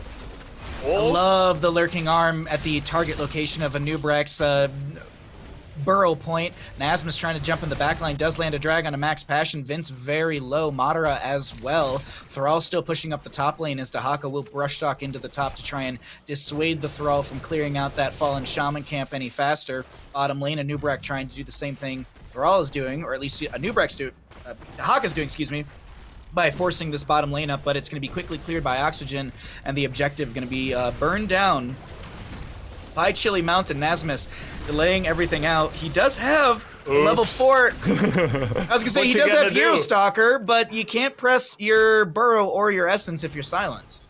He was like, what you gonna do, silence and kill me? Lol. Said Dahaka that got silenced and killed. Because it really looked like he thought he could just live rent-free on that side of the fence. Seriously. But he was evicted. Oops. That is not... What? See, there's danger pings on Maka after he got stunned. You know that's his team ribbing him. You have to warn your friends when they're, you know, when they're in danger, obviously, it's like when you have 2 HP, there's 4 enemies chasing you, you're going to die. You say in comms, I'm going to die, and then one of your friends retreat pings you. You know, it's like, oh yeah, thank you. I definitely know that I need to retreat. You are in danger, by the way, of being laughed at by your friends, Kekways. The objective now for Chili Mountain, even though I thought maybe they've got the worst race, took off respectable damage. Lunara didn't get the level 4 nature sculling. And of course, the space that was created by the defense of Chili Mountain. And they get about a gate and, yeah, they get the gate and 2 towers. Quick rotation into bottom lane, and Nubrak actually trying to slow down Oxygen from their rotation. Actually, maybe it's just a slowdown to the rotation to allow Thrall, Li Ming, Stukov to push up bottom lane a little bit. I like the rotations. I like the shot calling from Chili Mountain. They're not looking really affected by that first map loss, because that honestly, like, what it was like 35, almost 40 minutes on Alterac Pass that we were, you know, watching that back and forth, and that's a hard loss in a series. But I think Chili Mountain, they're rallying behind this second map, and they're really kind of entering a different headspace, it seems. Yeah, and you know they did. Oh, Nasmat's in trouble again. It doesn't look like he's got essence. No. Second kill, second death of the game. He's got to be a little bit more careful. But credit to Chili Mountain for continually seeking out the reputably unkillable Dahaka and actually ending him. Stukov their key to interrupt some of those abilities. Chili Mountain was off to a decent start last game. No, actually they were behind, so they are doing better now, because last game they had their tower pushed in by the Hellbats camp. Chili Mountain was finding early game kills on the last map as well, so it's early game kills and it's map pressure going over to Chili Mountain, as our second objective phase will be up and available in about 25 seconds. 10 talent tiers will be hit by Chili Mountain first, unless Oxygen can somehow close the experience gap with a kill, maybe some camps, or maybe just somehow more minion experience. But Thrall's matching in top, and we have Li Ming and the rest of Chili Mountain in bottom lane still soaking out. Banana gets the lurking arm. Lunara trying to back away. She gets the yoink from Heavy. He gets the leap of faith to save her. Chastise goes out, but it will not connect. These are the smallest hops of faith I've seen, but they keep being effective anyway. Yeah, they're hopscotch of faith. Yeah. Maki, goodbye. Nice scatter arrow, nice CC there as well. Dragtone just barely missing Banana Age. The first good thing happened for Oxygen. That gets them space, finally, to get their scatters in on the Immortal and get off to a great head start. Speaking of scatters, we're at 14 out of the 20 for the simple geometry for the Hanzo. Thrall has already finished out Echo the Elements. No stacks on the Piercing Light for the Anduin. That is spell power for the stacks that he gets, and he can get up to 10. I want to also point out we got dominance for the Li Ming as well as the power hungry. Yeah, this is we didn't really talk about this much at the start. I noticed that at level 4, you do have the Calamity at level 7 as well. And maybe we'll see Glass Cannon at 13, Grubby. I know you love Glass Cannon as much as I love Convection. Calamity sadly has dominance anti-synergy because you have a lower health pool. 30% of her missing health is also going to be less. This is like safe build so that he survives Lunara poison after going in and Calamity killing someone. So then he can keep going, keep killing. Maybe go Diamond Skin at 16 if he's that scared. Diamond Skin is magic missiles give spell armor, right? No, that's force armor I'm thinking of. No, the 16, the shield every time he teleports. Oh, big arrow on Li Ming. He's going to teleport away. He's just getting all in. Nice sound barrier. Oh, it's sound barrier. Light Bomb on Thrall. He gets attacked, but he's got Earthquake. He should get another pulse of healing. There we go. Nice first kill on Linara by Chili Mountain. First kill in this engagement as Heby's going to get chased by Make. Heby gets the desperate prayer. Thrall goes down. Anduin will fall as well. Dahaka at least getting some sort of counter kill in all of this. It's a 2-for-1 to Chili Mountain. Chili Mountain looking like they will be the ones to achieve this objective phase. Hanzo lining up another scatter arrow to get that quest finished out. It actually was already finished out during the last engagement. He's just trying to poke onto the enemy team. Will not be able to land anything. Nasmus, I don't know, this is another really aggressive Nasmus engage. He doesn't have the Lurker Strain, lurking arm underneath him, and Nasmus, he's pretending like his team's around him, but the team's not even close. They're on a camp. Yeah, exactly. And maybe he's been pretending that all along. Like, are you sure you can take on me and my army?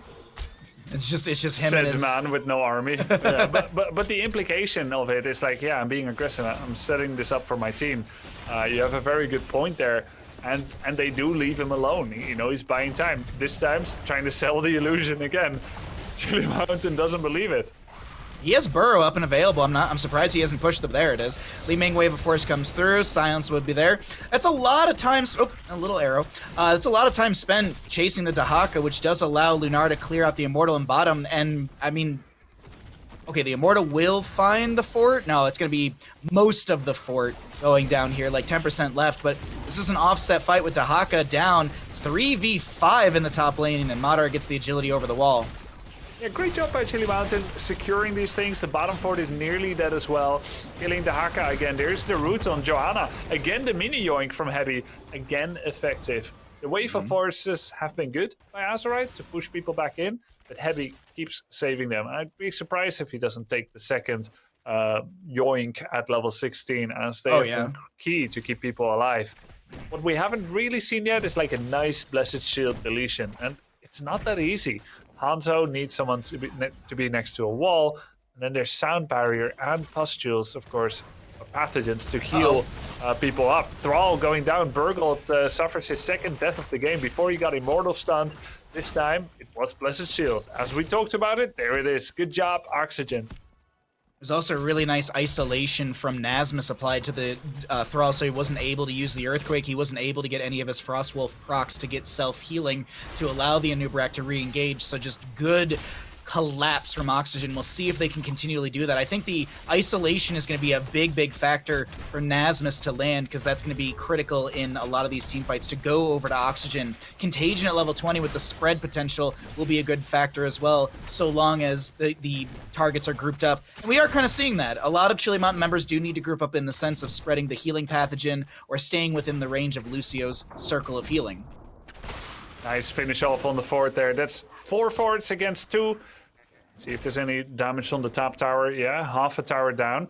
And with the defensive positions, I think Chili Mountain has 2 choices. Realistically, macro-wise, they would want to slow down the game, defend the Immortal, more than they're doing right now, by the way. I think this is a huge mistake, letting Hanzo poke like this while taking a Bruiser camp. They took a lot of damage on the Immortal. How much? 8,000 damage while they're in position. I think that's a mistake. But they can slow down the game a bit. They are getting more passive XP, more catapults, or they can keep going as they have been, kind of winning the fights, not getting afraid, not changing the playstyle, and just be aggressive. And I think the second option is probably better. You don't suddenly want to change the pace when you've been pressuring your opponent. Pressure's on from Oxygen, and they're just slowly poking in. Max Passion walking by. Li Ming Orb just kind of floats by.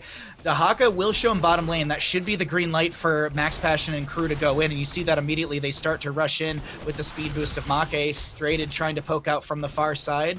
I don't think the Wisp is up and available anymore for Draded. He'll probably have to throw another one into a bush just to get some extra vision around the subjective phase. Make looking for a potential flank. Draded just poking out with an auto attack here and there. Nasmus almost done with the camp in bottom lane, so he should be able to jump into this engagement. Will he use Brush Talk? Will he just walk in? That is the big question. Is also, I'm looking only 10 Essence or 12 or so on the Dahaka. He does have the PvP factor with the Hero Stalker at level 4 and the cooldown reduction at level 7 with Symbiosis, but Li Ming continually pokes in, and she is able to get the Immortal to halfway point. Yeah, so important to have something like Li Ming, Hanzo, or Lunara, especially Ming and Hanzo. Under heavy defenses, Azerite's still able to push it down to the 50% point. While the waves are kind of balanced, Dahaka has been building up a lot of experience, so Oxygen is a little bit leading despite being down in takedowns. And he's going to do that again and again. Very greedy on the macro while trying to defend. And perhaps now, with 16 almost there, he's looking where he's going to port. You can see he even stopped auto-attacking. Yep. Will he Brush Stalker in? Not a lot of creative options of where to go. And he did indeed do that. Level 16, it's go time for Oxygen. Madara steps into the Immortal with this advantage as a drag onto the Anub'arak, lurking arm as well. Sound barrier from the Lucio. Bless Shield utilized by this Johanna. Hanzo rips an arrow and gets the scatter into the face of this Anub'arak. Leaping strikes onto Li Ming will provide a secondary kill. Vince chasing onto Make, but he's going to be able to speed boost away. Banana has a little extra healing from that pathogen, but with the Earthquake still going, it is a little slow step into Alarian, but Oxygen are looking like they will find the first Immortal for themselves. This will go into top lane, if I'm not mistaken, as that is the more well-defended lane when it comes to structure HP. Well played from Oxygen, turning the tide right at that 16 mark, and huge layering of a huge layering of damage with the blessed shield, the arrow. I love the way that they lapped their heroics and even basic abilities. Exactly. Connecting all those CCs on Anubarak meant he couldn't play the game. He couldn't cocoon, he couldn't survive. High five would have saved him there, but Sound Barrier has also proved itself in some of those fights. So it is a choice. Both have their own strengths, and in this case, Anubarak needed more distraction from his teammates, so that with Sound Barrier, so that even if you lose one because you don't have high five, you can kill the rest. But because Chili Mountain wasn't level 15 yet, and presumably had someone on the off lane to try and get that, they suffered a loss here. Fantastic job by Oxygen to use their timing window and to move on the Immortal as they did, taking down the Anubarak. Really good job. And that gets them 2 forts, basically, which is a fantastic result. 2 forts, a couple kills, parity found, but also we are going to be seeing the advantage when it comes to experience. Nasmus respecting Anubarak because he cannot see where the rest of Chili Mountain is, and Nasmus was like, okay, I'm not going to be trying to feint it this time, because there was his entire team still grabbing a camp in bottom, or at least hearthing out.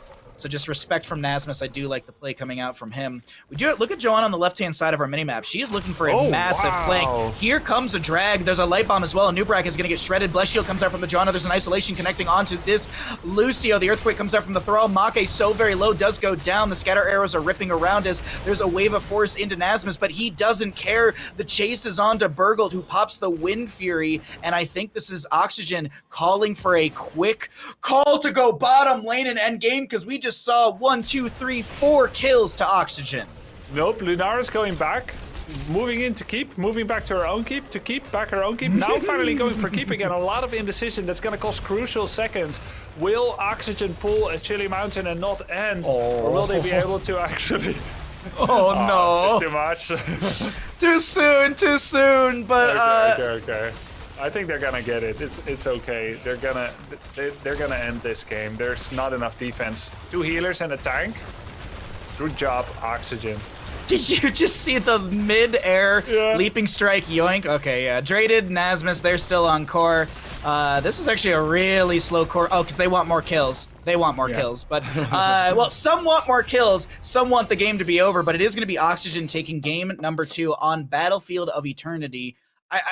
I loved the 16 talent tier spike, and I actually got to get Justin in here immediately and ask him this question, because this is the big question I had for him. Was it just a wait for the side of Oxygen to hit 16 for this power spike, or was it just the moment presented itself and this just kept being Oxygen momentum to take down the game? The moment really just presented itself, I think. They got that one fight at about 15 and 9/10 for Chili Mountain. They were super close to level 16, and I think they were a little bit over eager, and they opted into taking a 5v5 against Oxygen, which was a good play by Oxygen to force the fight when they had that tiny little window of 16 to just hardly not 16 for Chili Mountain.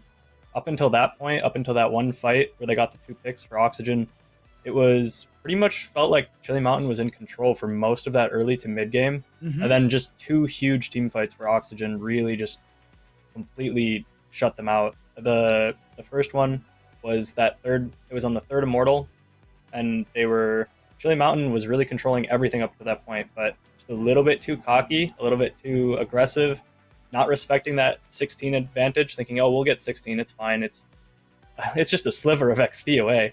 But that was the window that it took. They got the light bomb, the blessed shield, just the chaining of CC was really, really good from Oxygen. When they did push the go button with the Hanzo arrow, they were really synchronized. Their engages were good. It was really clean. It seemed like they pulled the trigger really quickly, and Chili Mountain just unable to deal with that.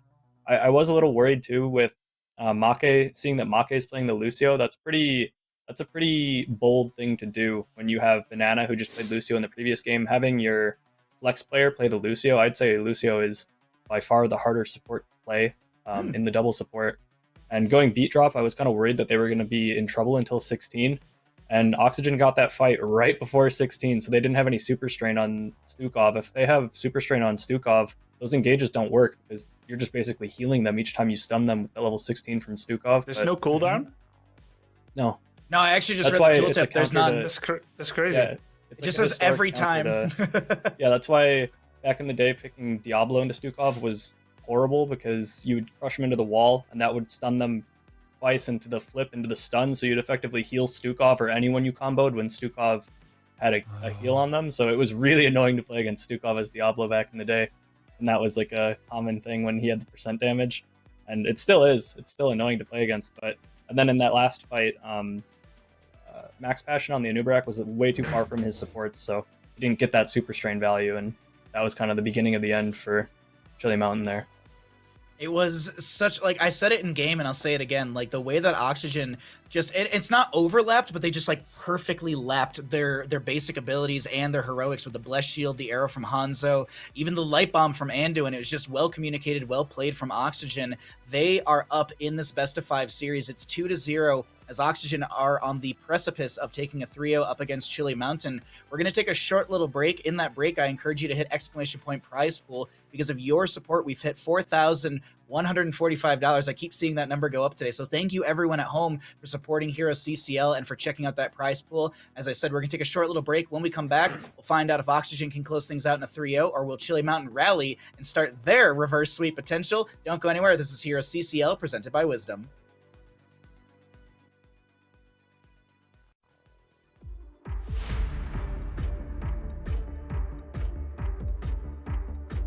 Welcome back, ladies and gentlemen, to HeroesCCL presented by Wisdom. We're in the midst of our first best of 5 of the day. That could be a quick 3-0. Well, it's not that quick when we had almost a 40-minute Alterac pass map for the side of Oxygen Esports. But Chili Mountain, they could rally and they could take this series, or at least they could take a map.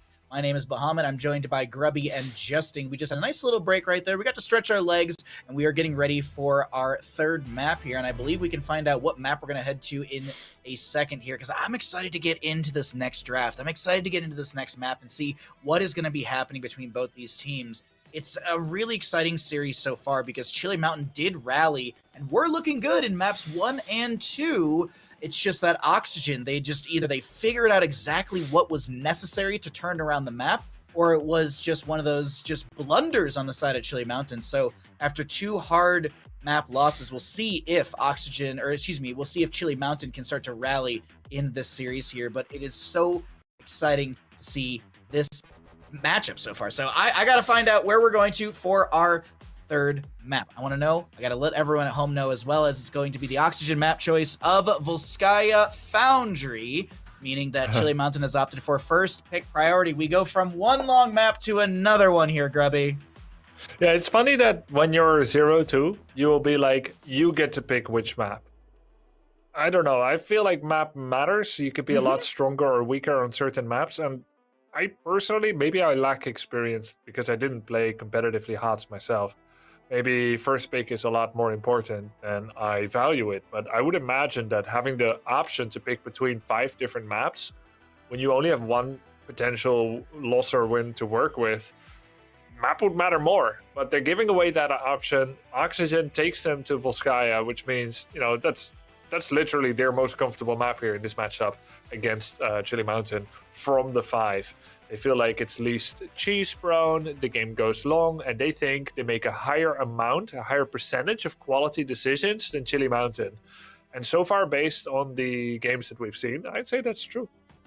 It has been pretty good so far. I'm looking back at some stats really quickly, and actually Volskaya Foundry is, there's a map victory for Oxygen. If I'm not mistaken, they actually played an ETC on this map, so I know Justin will be really, really excited to dive into the draft to find out if Oxygen will go ETC again. But, Grubby, you posed a really good question. I want to kind of continue on this train of thought and ask Justin, who did play competitively in multiple different aspects of Heroes of the Storm, what do you value, or maybe you can break down why map pick over first pick or vice versa?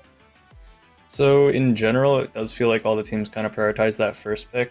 When I was a player, I kind of agree with what Grubby was saying. I didn't really feel like first pick was too much of an advantage. It really depended on how many OP heroes there were at the time. So depending on, basically the main thing was if there was, I guess, an odd number, if there was like 3 OP heroes, then from first pick you have a big advantage because you can choose to just like not ban any, and then if the other side bans 2, then you get 1. It kind of depended on, that was really what it hinged on, was how many heroes you felt were just too strong. So whether the first pick was really that much of an advantage. Because if there's too many heroes that you consider to be first pick worthy, getting the second pick can actually be an advantage if it ends up, let's say that there's both teams banned and then there's 3 heroes that you think are worth first picking, then, I mean, second pick actually has an advantage there, and they get to choose the map. So definitely agree with Grubby that in a lot of situations, map pick can be just as valuable, or better even. You get the counter pick too in the draft. So, yeah. Well, you said the highlight word right there, because we are going to be heading right into the draft for Volskaya Foundry, and we'll see if if this is going to be Chili Mountain grabbing up all of these OP heroes. And let's continue talking about draft mentality, because we're in a game 3. How do you view this, Justin? If you were on the side of Chili Mountain, do you go, let's have some fun, let's play some Heroes of Storm, if we win, we win? Or is this like, we got to go all in, we got to bring out our best strats sort of deal? I mean, I hope that they're going all in and that they're bringing out their best kind of strats, because they haven't won a game yet, right? So they're really itching for a win. They usually what happens in these types of situations is you do kind of just fall back on comfort picks. You want people to play more just, maybe not necessarily what is just objectively the best draft, but what is the best draft for your team, what you're the most comfortable on. A lot of the times that's kind of just what you do in these. This is a game point situation, right? They could lose the series here and be done. So the pressure is a lot higher in this game than the first game. So I'd say just trying to get comfort is probably the most important thing. And the offlane bans that they've been doing in this series has been pretty strange to me. Especially, it just feels like there's not a gigantic advantage to be gained from getting either the Blaze or the Dahaka or the Urel. Like, it feels like they all kind of, their power levels are pretty similar. So I think it's a little weird to see this. Junkrat is available, and that's something that we don't get to see very often, especially on this map. This might be Junkrat's best map. Yeah. You can knock people off of the heal pack. You can just kind of set up on the square. I don't know what you call it, the arena, the control point. And there's the Junkrat, so that's a good first pick for Chili Mountain. Yeah, Chattering Teeth. You got Chattering Teeth at 4. You got Big Az at level 7. You've got Gotta Trap 'Em All at 13. These are all really, really good talents to eventually zone and control Oxygen. Love the first pick onto Junkrat. And that's huge in my opinion, but what, Grubby, does Oxygen gain from giving over this Junkrat? Stukov. I was wondering about the second one, but Stukov is their pick, and the second one 100% just like, at least I get to play into a Junkrat, right? Like, I can Minesweeper, I can turn on my Iron Skin and pick up the 2 traps. Because playing as any other tank than Johanna into Junkrat is miserable. And maybe even not just about your emotional spectrum, but about being able to do things for your team. So those 2 were almost guaranteed needed for Oxygen, which kind of speaks to Junkrat's power as well. Stukov, of course, fantastic healer. And then Brightwing on the other side. The top 2 healers have been picked. Totally makes sense. With so much offline prioritization bans and Blaze being like the top 2 best ones, allegedly. Totally logical from Chili Mountain's side as well. So after the bans, all of this was basically scripted. And now we get to the second phase where things start to kind of count more, matter more. These picks are going to be a big deal. How to deal with the Junkrat problem? Well, Justin had mentioned, the Minesweeper of Johanna. You pop that Iron Skin, you walk through all that stuff, and you take care of it. I do want to note this is going to be a heavy on Stukov, and from my memory, if it serves me correct, this is a very, very good pickup and comfort for him as well. Very well versed on the hero. But as we have a couple bans here, Justin, we're actually seeing a Leoric ban. That's not, well, he's just not common. I see actually a ban from him on him time to time. Just he's not picked very much lately in the season of CCL. Yeah, so there is the Dahaka, or not Dahaka, Leoric does win in the 1v1 against Blaze, but that winning advantage is so small, it's so minor that in the grand scheme of the game, it doesn't feel like you're never really going to win the game just because you have that Leoric into Blaze matchup. It might help you a little bit, but yeah, banning the Leoric and leaving the Dahaka up, it's really weird. They banned, I mean, the draft has 4 offlaners banned, but is it not Blaze or Dahaka, which are kind of generally considered to be the best 2 offlaners? Ooh. I do like Chili Mountain's comp. I mean, both teams are getting just like S-tier heroes in pretty much every slot. With the exception of Johanna, we've got Stukov, Dahaka, and Lunara, which are all, like, in my opinion, just S-tier heroes, just really, really strong heroes right now.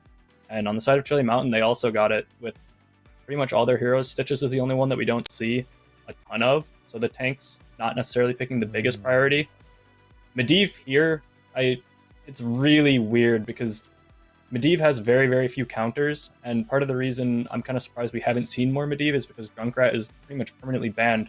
Junkrat is pretty much the best Medivh counter in the game. There aren't many, but being able to have the throw down the traps and the knockback on the portal really makes Medivhs think twice before portaling in or portaling, aggressively, which most heroes just don't interact with the portal at all.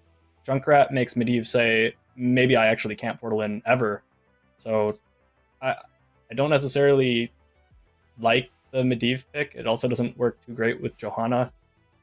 I think Chili Mountain might have a better draft, but I feel like Oxygen Gaming might just have the momentum in the series and might just be the better team to the extent that they can still win. I think both teams definitely got a lot of comforts here, and this is going to be an exciting one because the map is quickly loading on in. And Justin, thank you for the analysis, the breakdown, because we are ready to go into Volskaya Foundry. We'll see you after our third map here, and I am excited to figure out see what's gonna happen here. And there's so much we can still digest and break down, but speaking of digestion, we got Stitches on the side of Chili Mountain. Max Passion to be playing said Stitches, Make on the Falstad, Banana on the Brightwing, Burgult on the Blaze, and Azerite will play this Junkrat. Over in the red, looking for a 3-0 this afternoon, we got Oxygen Esports, Vince on the Joanna, Hebi Tahoot on the Stukov, Nasmus on the Dahaka, Madar on the Lunara, and Draded on the Medivh.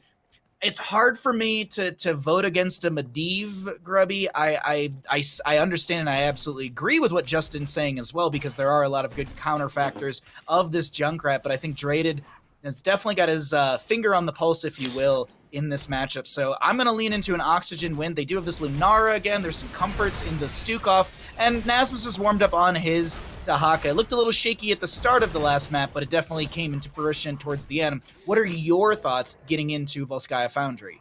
Globe Talent Stitches, by the way, hungry for more. Get that juicy movement speed out. Nasmas, he took a few deaths previously. Now it looked like he will actually get another one. He can't get through that. Bye. I think Chili Mountain won this draft by 80 to 20%. Like not even small margin. I'm gonna take a pretty extreme statement here. Just like when I took an extreme statement that Chili Mountain already had Alterac 1. As we find out, just because you express yourself very confidently doesn't make it true. But that's what I think right here. I think this is just top tier draft. Stitches with Junkrat together. Stitches fast on Brightwing. Blaze on the off lane. I think it is so much better than what Oxygen has. It's just that I'm not sure that they can close it out and make it work for them. So far, it's Nasma suffering death after death again. Actually, you know what? Nice turnaround. Jana comes in, a little bit of damage reduction. Banana Age really low, 231 health. Takes an auto attack from Lunara and a Noxious Blossom, 4 HP. And Madara gets the final hit there. Make is also going down from the final auto attack. Madara lethal. This is essentially double support, and you're invading against the double support. They almost get the Dahaka, but not quite. And everyone from Oxygen just got here on time. Really risky plays to be making from Chili Mountain. Normally you want to play off the isolation, you want to play off the 4v1s, not the 5-on-5 against double support. While invading enemy terrain, it's really risky, and Oxygen did the great defense. Oxygen with just the counterplay, almost I would say the outplay in that engagement. Great utilization of the portal from Draded. He was able to pick up about 7 stacks on his baseline, 40 stacks necessary. For anyone new to Medivhs or unfamiliar with that baseline ability, once you hit those 40 stacks, you cannot lose them. But if you are not at 40, let's say you're at 39 stacks and you get dove blown up, gorge, some sort of death happens before you hit 40, you lose all your stacks. Just like a Convection Kael'thas. The best level 1 talent for Kael'thas out there. Right, Grubby? Yeah, it's fantastic for the enemy team. Love to see weird. it. Sorry. You started. You caught me off guard with that. You caught me off guard with that. You got me on that one there. Polymorph might actually be getting Nasmus here, who is going to get hit with a hook, a Jet Propulsion. There's a Junkrat Concussion Mine right next to the portal. It's not triggered. Chattering Teeth will be eaten by the Dahaka. I had a point that I wanted to ask you and Justing about in the draft, but since I only have you, I'm going to ask you, Grubby. Do you think the Leorc ban was maybe a consideration to also mitigate another hero that can eat Junkrat traps? Because Leorc could basically eat a trap, Wraithwalk, and be out of it.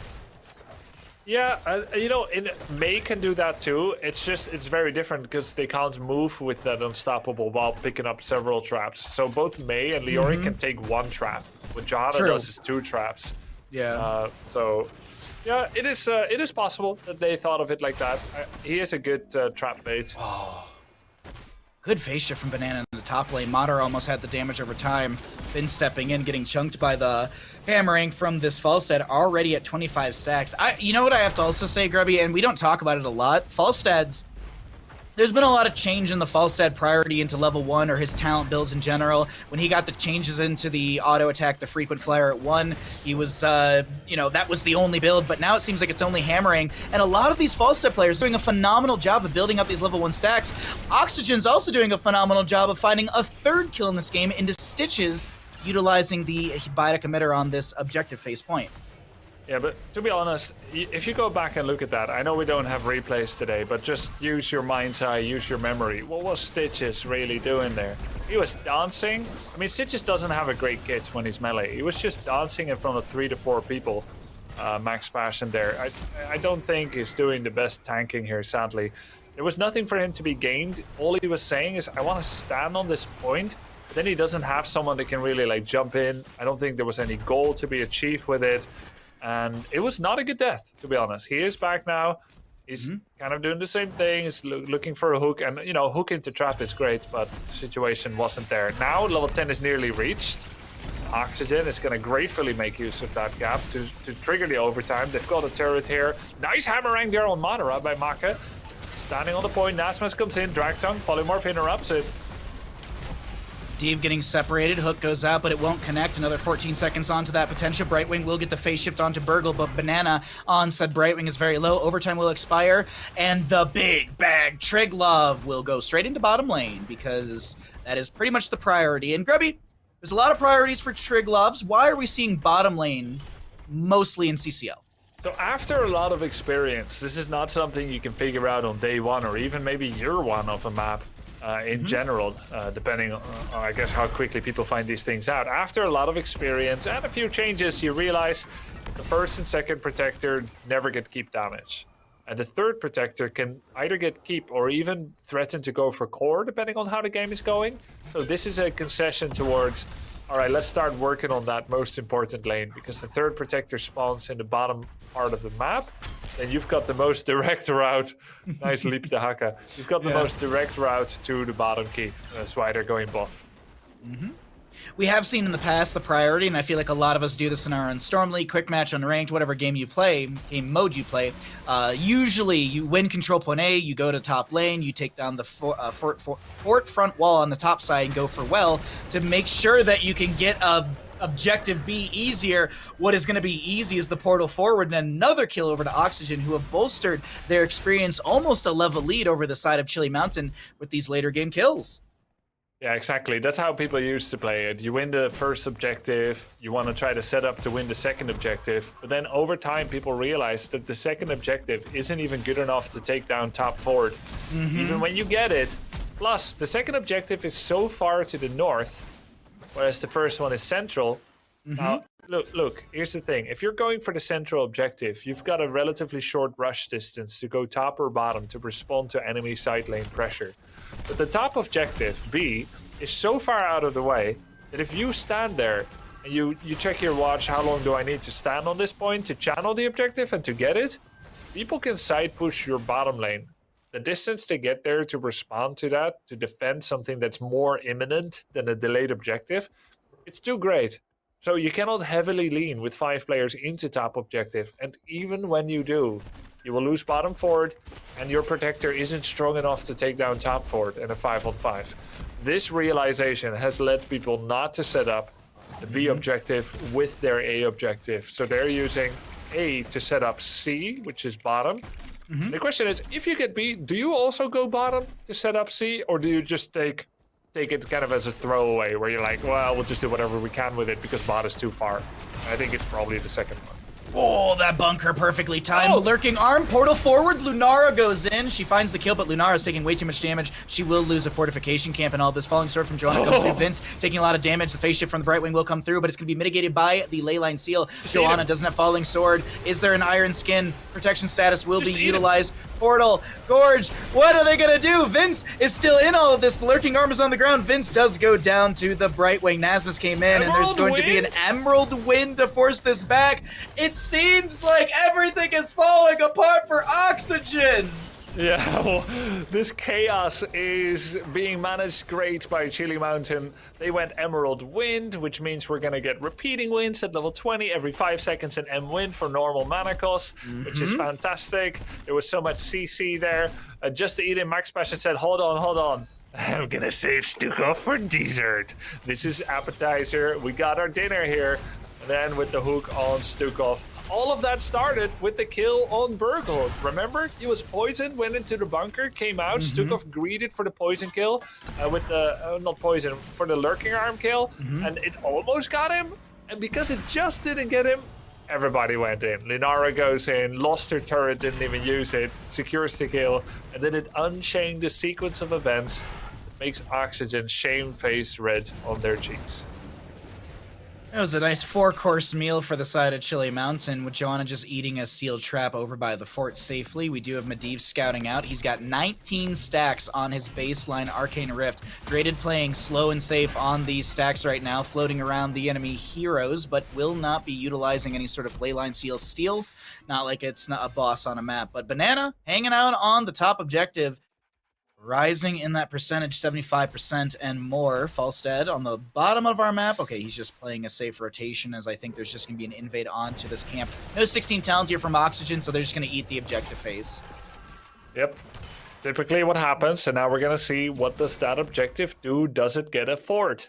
Let's measure it. Let's test its strengths. Starts with the minion wave. Should be a fort. It's in front of an open... Well, actually, we've got 4 people coming to the defense. Oxygen looking to hurt it. It has 18,000 health and 25 armor. But seriously, why are they going back? Just hit it a bit more, no? Oh! Maybe that's why they're trying to bait Lunara in. Oh, the Rocket Glove, but there's going to be the Abolish Magic, or maybe it might have been the Falling Sword. Either way, it is going to be Lunara able to back away. No, she didn't even use the Abolish Magic, so it was the Falling Sword to get that mitigation value. But Chili Mountain bottom lane, they're starting to put the pressure on and open up this bottom. This is a lot of what you talked about. The Triglav threatens top, so there's a split push in the bottom from Chili Mountain, who find a fort real quickly. This is looking really good late game for Chili Mountain. I'm a little concerned about traded stacks. I feel like the stacking is taking a little too long, which is making Medivh play very, very safe. Yeah, I'm concerned about how short some of the portals are, as 20 seconds away from Gorge. The Protector is still fighting minions. It got 20%, but the side lane pressure from Chili Mountain was good enough, and it got the first fort in the game. We're at 12 minutes with 1 fort down. Chili Mountain in the lead. Let's see if they can close it out. I agree with you. This is not a lot of portal stacks, but I think Justin kind of preordained this, Bahamut, in that Medivh is a little bit more scared into Junkrat. And the Stitches as well. Polymorph from Brightwing. There's a lot of really good control from Chili Mountain to try and mitigate this Brightwing, this Falstad. Oh, it's not this Falstad. I looked at a bird and I thought of Swiftwing. Anyways, this Medivh. We on the right see that Stukov. Yeah, oh, Gandalf's horse. Yes. Wait, is that Swiftwing? Swiftwing is Falstad's bird. I don't know Gandalf's horse name. Oh yeah. No, I think Gandalf's horse Swiftwind? I don't know. Okay. Forgot. Shadowfax. There we go.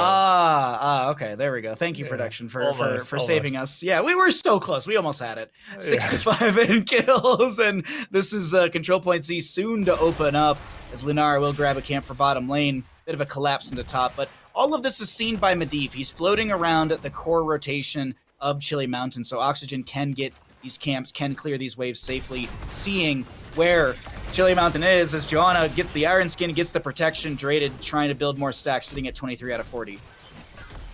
Vince doesn't even need Portal to be a deep engager. Remember the Battlefield of Eternity play? If he can do that one more time, of course he doesn't have Blessed Shield now. How far he came from the east side of the map, that was really sick. Really not the hero that usually needs Medivh support. Usually that's Garrosh, that's Diablo, heroes that can have great engage or defense, but don't have the mobility to get in or out when they want to. That's where Portal helps. Johanna's like, well, I'm just going to keep walking inexorably forward or backwards with my Iron Skin.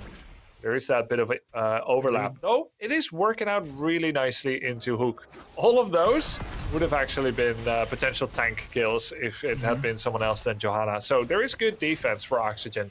And what are they headed towards, Bahamut? Is their level 20 strong? For the side of Oxygen, you got the Falling Sword upgrade. You are going to also see Lunar with more Nature Toxin. Madara gets chunked to 50% right there. Medivh will be able to... wait, hold on. Let me hold that thought because it's going to be a portal out from Medivh. So he's not... Ooh, Hook, okay. Makes me nervous every single time I see it. But there's that intensifying wind for Brightwing, which is going to be the big factor. Upgrade on Bunker. We do have the Wind Tunnel from Falstad. Pretty cool options from both sides. I wonder if we see the Contagion upgrade for the Dahaka. That's actually the assumption, is going to be Contagion, so you can get that spread isolation factor. But this is Chili Mountain pressing in. Emerald wins. Will force the Falling Sword from the Joanna just to back away. Junkrat poking into this top lane. Dahaka split pushing in bottom. And a Hook goes out, and Chili Mountain can't find a kill. I do want to point out, though, Chili Mountain has a full set of items. Oh, yeah. Triple healing token, a double turret. Do you know if the healing tokens stack? The healing tokens, I do not think they stack, no. Yeah. I know. I've never seen people drop like 3 next to each other, but yeah. I also almost never see a team have 3.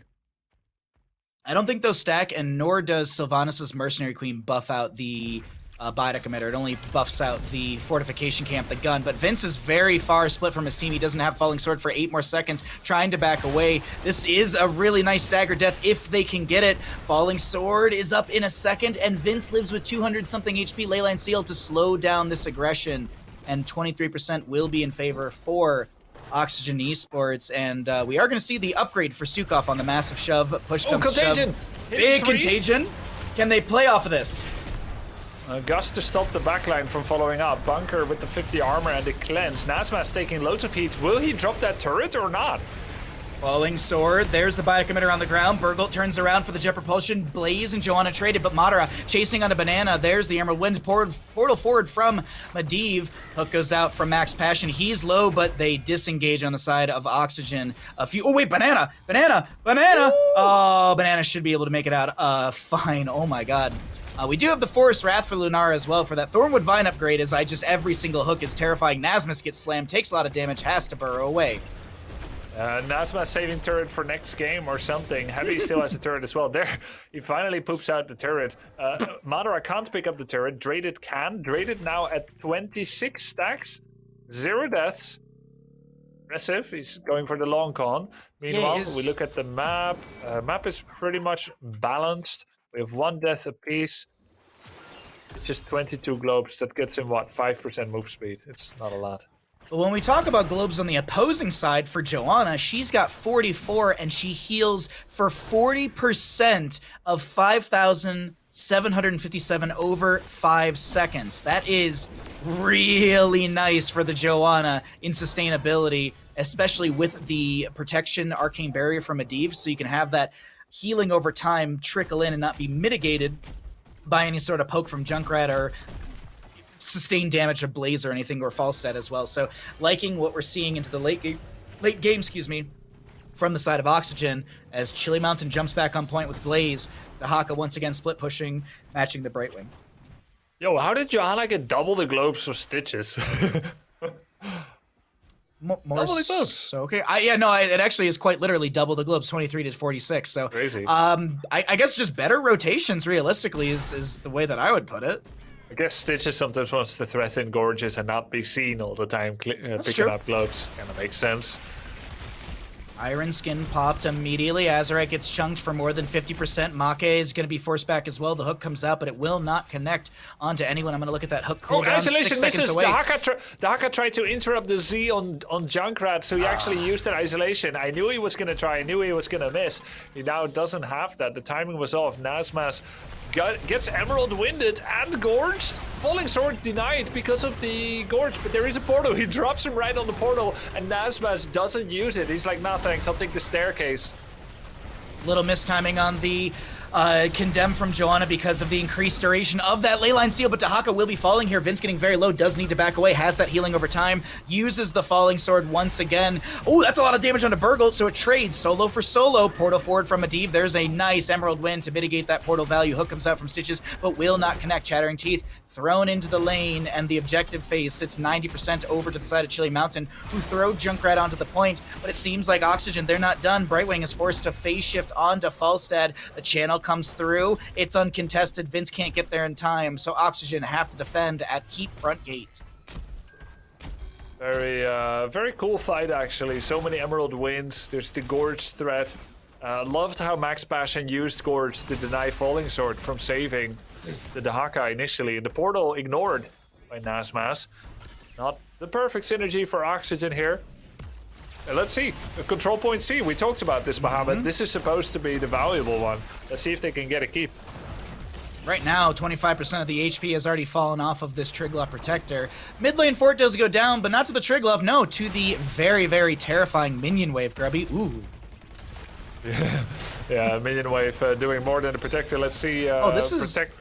This is good for Draded. Sorry to interrupt you. He's just getting free stacks on his Arcane Rift. He got a couple off of the Triglav Protector because Triglav doesn't deal that much single target damage. I mean, maybe to Medivh, but Force portals, he should be fine. Yeah, maybe he will finish the quest this game. It would be weird if he neither dies nor finishes the quest. That would be weird indeed. It's been 20 minutes and he's got 33 stacks. Definitely playing safe. Joanna with 52 stacks on her level 1, and that means that's 45% of her healing. Draded setting up. Maybe they want to... Oh, no, they're just trying to force back the Triglav Protector and get more free stacks. 5 more to go for Draded. 5 more. We'll see. Can he actually get the... And, like, when we take stock of what actually happened with this Triglav, we got a Keep Front Gate bottom, a Keep Front Gate in top, and, like, a little bit of damage on both keeps. Yeah. For a Protector that has 25 armor and 30k HP. Seems weird. They wanted to split, like Chili Mountain just wanted to peel away a few onion layers everywhere, not cut the onion in half. They want to use the onion whole in the stew. That's why they don't want to half the onion so all the juices are seeped out into the broth. I know exactly what they're doing. It makes complete sense. Yeah, the onion soup strategy. I get it. Yeah. Banana ate with a random M wins just because it doesn't matter. He's got 5-second CD. Wait, really? I didn't see. He's just like M winning on the turrets camp just in case someone walks up. Okay, well, they're the... Oh, all right, so we do have the Emerald Wind up and available still. Lunara Thornwood Vines are off cooldown. All heroics are ready to go. It seems like this is Oxygen going to try and step onto the point. Leyline Seal comes out. This will be the channel. Vin's going to steal this away. There's still the Leyline Seal onto the ground. Wind Tunnel from Falstad utilized. A Wind Tunnel for a Leyline Seal. I feel like comes back in a second. Because of Temporal Flux was going to be my point as well. So this is still win to the side of Oxygen. But, you know... To get Temporal Flux value, you still have to auto enemy heroes and hit them with your Arcane Rift. Did you get it from autos? I believe you get it from autos, correct? Yeah? Basic attacks reduce Medivh's heroic ability cooldown by 3%. Each enemy hero hit by Arcane Rift reduces Medivh's heroic ability by 9%. Okay, so he's not going to get it back because Draded refuses to finish his quest. he's trying to keep it interesting for Twitch chat. That's what it is. Draded's just trying to really keep them involved in just will he finish those stacks. Hook will connect onto the Joanna in the mid lane, but Make will get the phase shift just in time. Emerald Wind comes through as well. Joanna is trying to back away. The sad music. Oh wait, flight from Falstad, massive shove from Hebi. Oh, those stacks. Stacks. That's a hook onto Hebi as well. Master Hooker coming through. Madara trying to apply some damage in the disengaged wind tunnel. Pushes Heavy, and he's like, all right, cool. I mean, there is a slow on the Falstad Gust, but Heavy has his own weighted pushel that he can throw out. Lurking Arm as Lunar is trying to turn things around. Hammering comes out from Falstad as well. The stacks, oh my god, the stacks. You know, fun fact, Grubby. he was chasing to kill the Falstad, who Oh, dropped low no. from Lunara, and he didn't hit a single Q No. to try to kill the Falstad, so it was like, oh man, unlucky man, big risk. Bottom keep goes down. The hook will not connect from Stitches, and we go back to control point A. 9-7 in our kills. We're 23 minutes into Volskaya Foundry with Medivh respawning in 5 and 0 stacks. Oh, Oh no. Oh, feels rough, man. Feels really Feels rough. rough. Nasmus getting chased in top, but he should make it out. yep. The drag. I didn't see. No one saw that. No one saw that. Medivh's back. Emerald Wind comes through, but the Iron Skin from Johanna mitigates the pushback from Emerald Wind. Another one of we it's a little ridiculous. It's a little ridiculous. This game. This series, honestly, Yeah. series has been quite insane. As the control point. Oh, Hook will connect onto Madara the Gorgeous there. Emerald Wind a little early, but it doesn't matter about the timing. Are too early though. Like Yeah. he keeps falling sorting at the start of Gorge, Yeah. so he's literally not helping. Oh, Polymorph, he can't get in the portal. Short range hook to stop the final portal utilization possibility capacity as well. Drated. No, Drated. No, 3 stacks, 4 stacks, 4. Medivh. 4 stacks, Medivh a gets portal away. out. He keeps his 4. Nasmus Polymorph, Lurking Arm from Hebi. There's a concussion mine on the ground, but it's not triggered. Hebis, they're playing around this concussion mine value, which is kind of terrifying to me. Okay, Chili Mountain, they've learned their lesson. They're gonna try and end game. Yeah. Try. And they've got like 4 tokens. Like this should be the end, no? Should be. Drag was attempted onto the Brightwing. She gets the Emerald Wind. Leyline Seal to buy a second or two. Falstad Gust is down for 13 seconds. Massive Shove comes out from the Stukov. There's a lot of these turrets on the ground. Drag from Dahaka. Awkward right now. Nasmus will be falling. The core shielding has come down. Ladies and gentlemen, it is going to be Chili Mountain taking map number 3 up against Oxygen. Here we go, Grubby. It's reverse sweep time.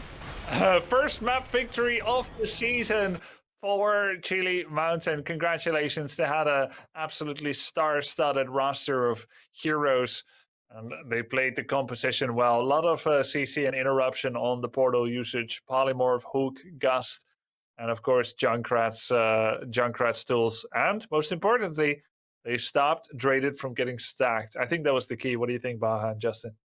Oh, I gotta get Justin in here immediately. How wrong was I on this Medivh call, right? Well, okay, so okay, I you think can that tell me I'm Drated wrong. is. I think Drated's good at Medivh, but the whole team just felt like they were not on the same page playing with it, and it's a really hard comp to play Medivh into. Not only do they have the Junkrat with the displacement, but they also have the Emerald Wind displacement. They have Stitches displacement with Hook and Gorge, and they have Falstad Gust. And playing into just one of those with Medivh is kind of obnoxious, but playing into 4, that's a little bit too much to deal with, I think. And also, Oxygen's comp, I hinted on this in the draft, is they're really, really light on damage. There's really, like, Johanna doesn't really, like, synergize with Medivh at all, and Chili Mountain's draft, I think, was quite a bit better, and scales a lot better, and Azurite was just pumping out damage that whole game, and seemed relatively untouched. It sort of felt like Chili Mountain was not really under any threat after, besides from the early game. Mm-hmm. And I had noted that in the early game that Drated could have a team of 4 Murkies and make it look OP when he's playing Medivh, and then as soon as I wrote that down, they portaled mid and all just died one at a time under the fort, and I was like, okay, well, this team actually did just do like a Murky cosplay in that moment, and they all just hopped in, and that was kind of the turning point. They were winning for Oxygen in that early game until the fatal throw mid, where the ants kind of went marching one by one under the fort and just died one at a time until it was a 4-0, and then Chili Mountain didn't really let up after that. There was no real coming back. They sort of just lost momentum, and it really does feel like these games are often just a momentum based thing. Like if you throw like that, because I mean that was a pretty big mistake to lose 4 members for really no reason, just under the fort, just being a little bit too aggressive. It's nearly impossible to come back from that.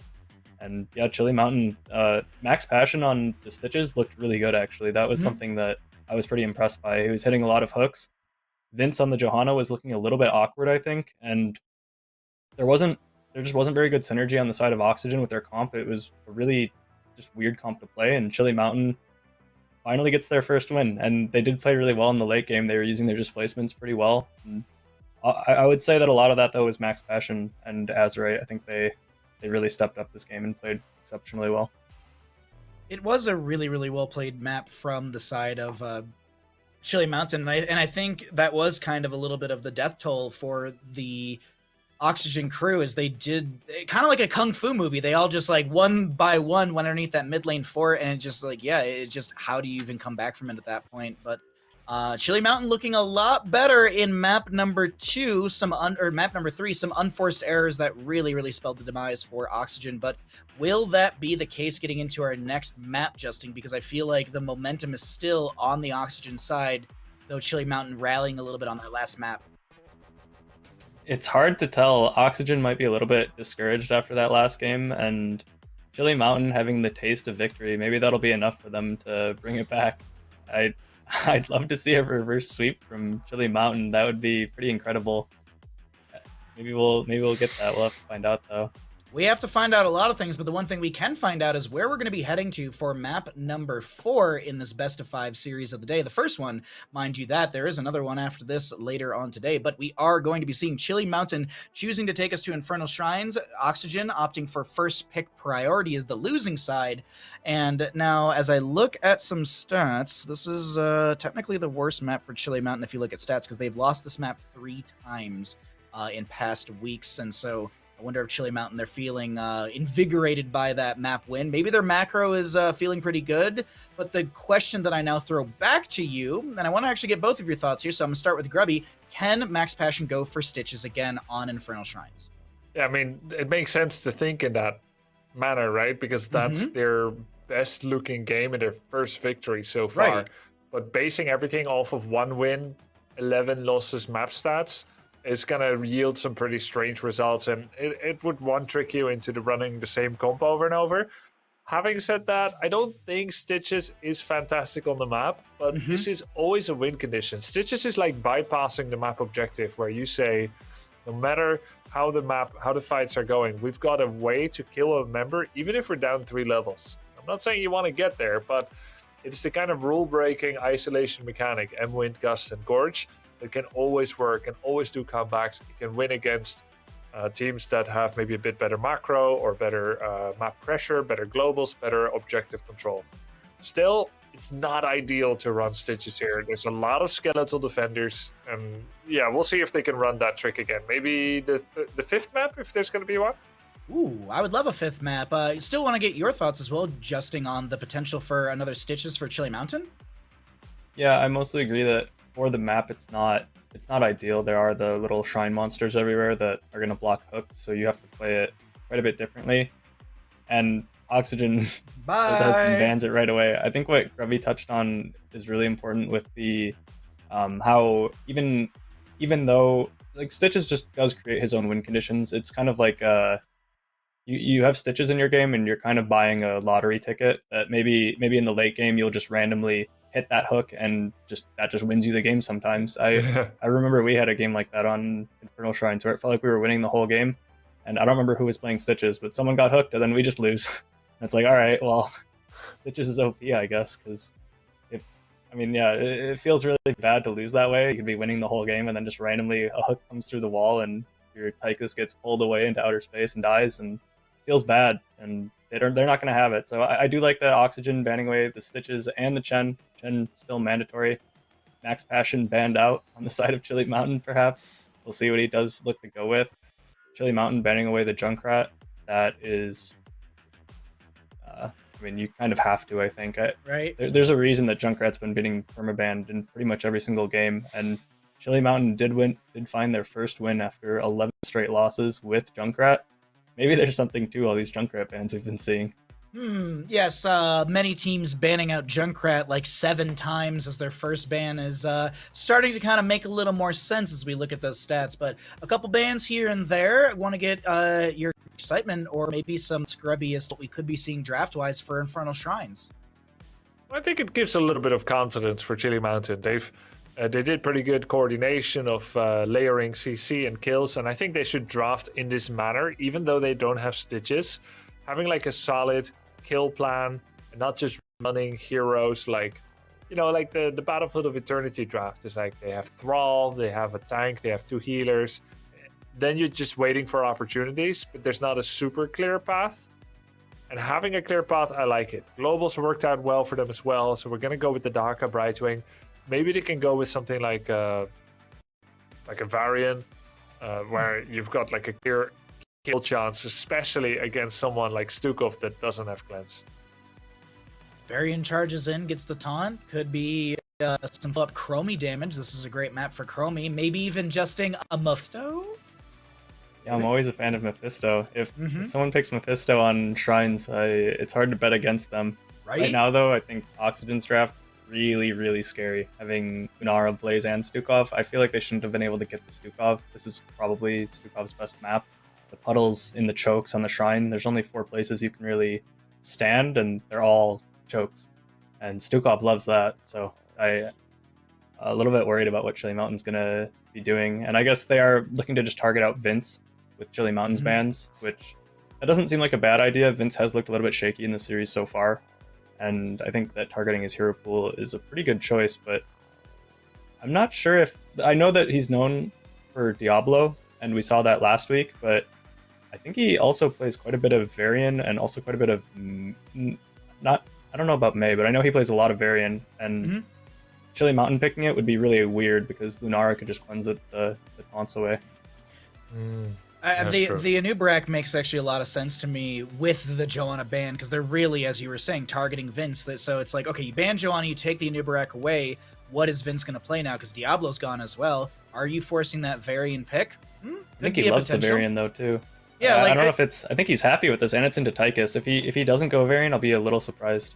I would actually be surprised if Vince didn't have I was going to say Mephisto, or not Mephisto, a Murden in his repertoire, but I still like the May Mephisto, and I got to get your thoughts here, Justin, because we're starting to get to the end of the draft, and there's a lot to break down.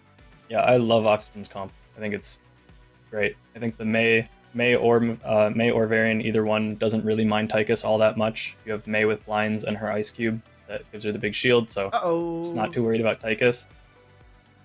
A little bit of don't know what the 10th pick was, but we'll see it when we get back into it. Someone disconnected from lobby. We'll get them back in, and then we'll iron out what that final pick was. I'm assuming they had a thought, and maybe some people saw it. I thought I heard something, but I didn't see anything. I'm trying to watch back onto the live stream, but it's a little bit behind. Actually, they just said into chat it's Chromie. So Chromie was the last pick for the side of Chili Mountain. I'm looking back. So Chili Mountain drafted a Dahaka, Brightwing, Tychus, Anub'arak, and Chromie. Oxygen Esports drafting the Lunara, Blaze, Stukov, Mephisto, and May. And so while we're kind of waiting to get back into this lobby, we're not going to go through the whole draft and everything like that. But let's continue to break down this draft, and let's search out the potentials here, Justin, for Chili Mountain. Can they actually beat out Oxygen with this draft that we've seen? It's going to be really hard with the drafts, I think. A Mephisto on Shrines is so hard to deal with. You're really forced to clump on the Shrine if you want to have anyone stand on the objective at all, and the size of his W, the radius around him, it just feels like it's perfectly made for the Shrine.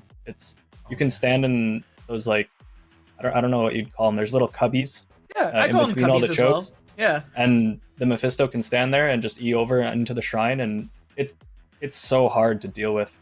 Your whole team, there's no ways to spread out to avoid it. I've been saying this quite a bit, that Mephisto is just incredible on this map, and seeing it picked, I really like that a lot.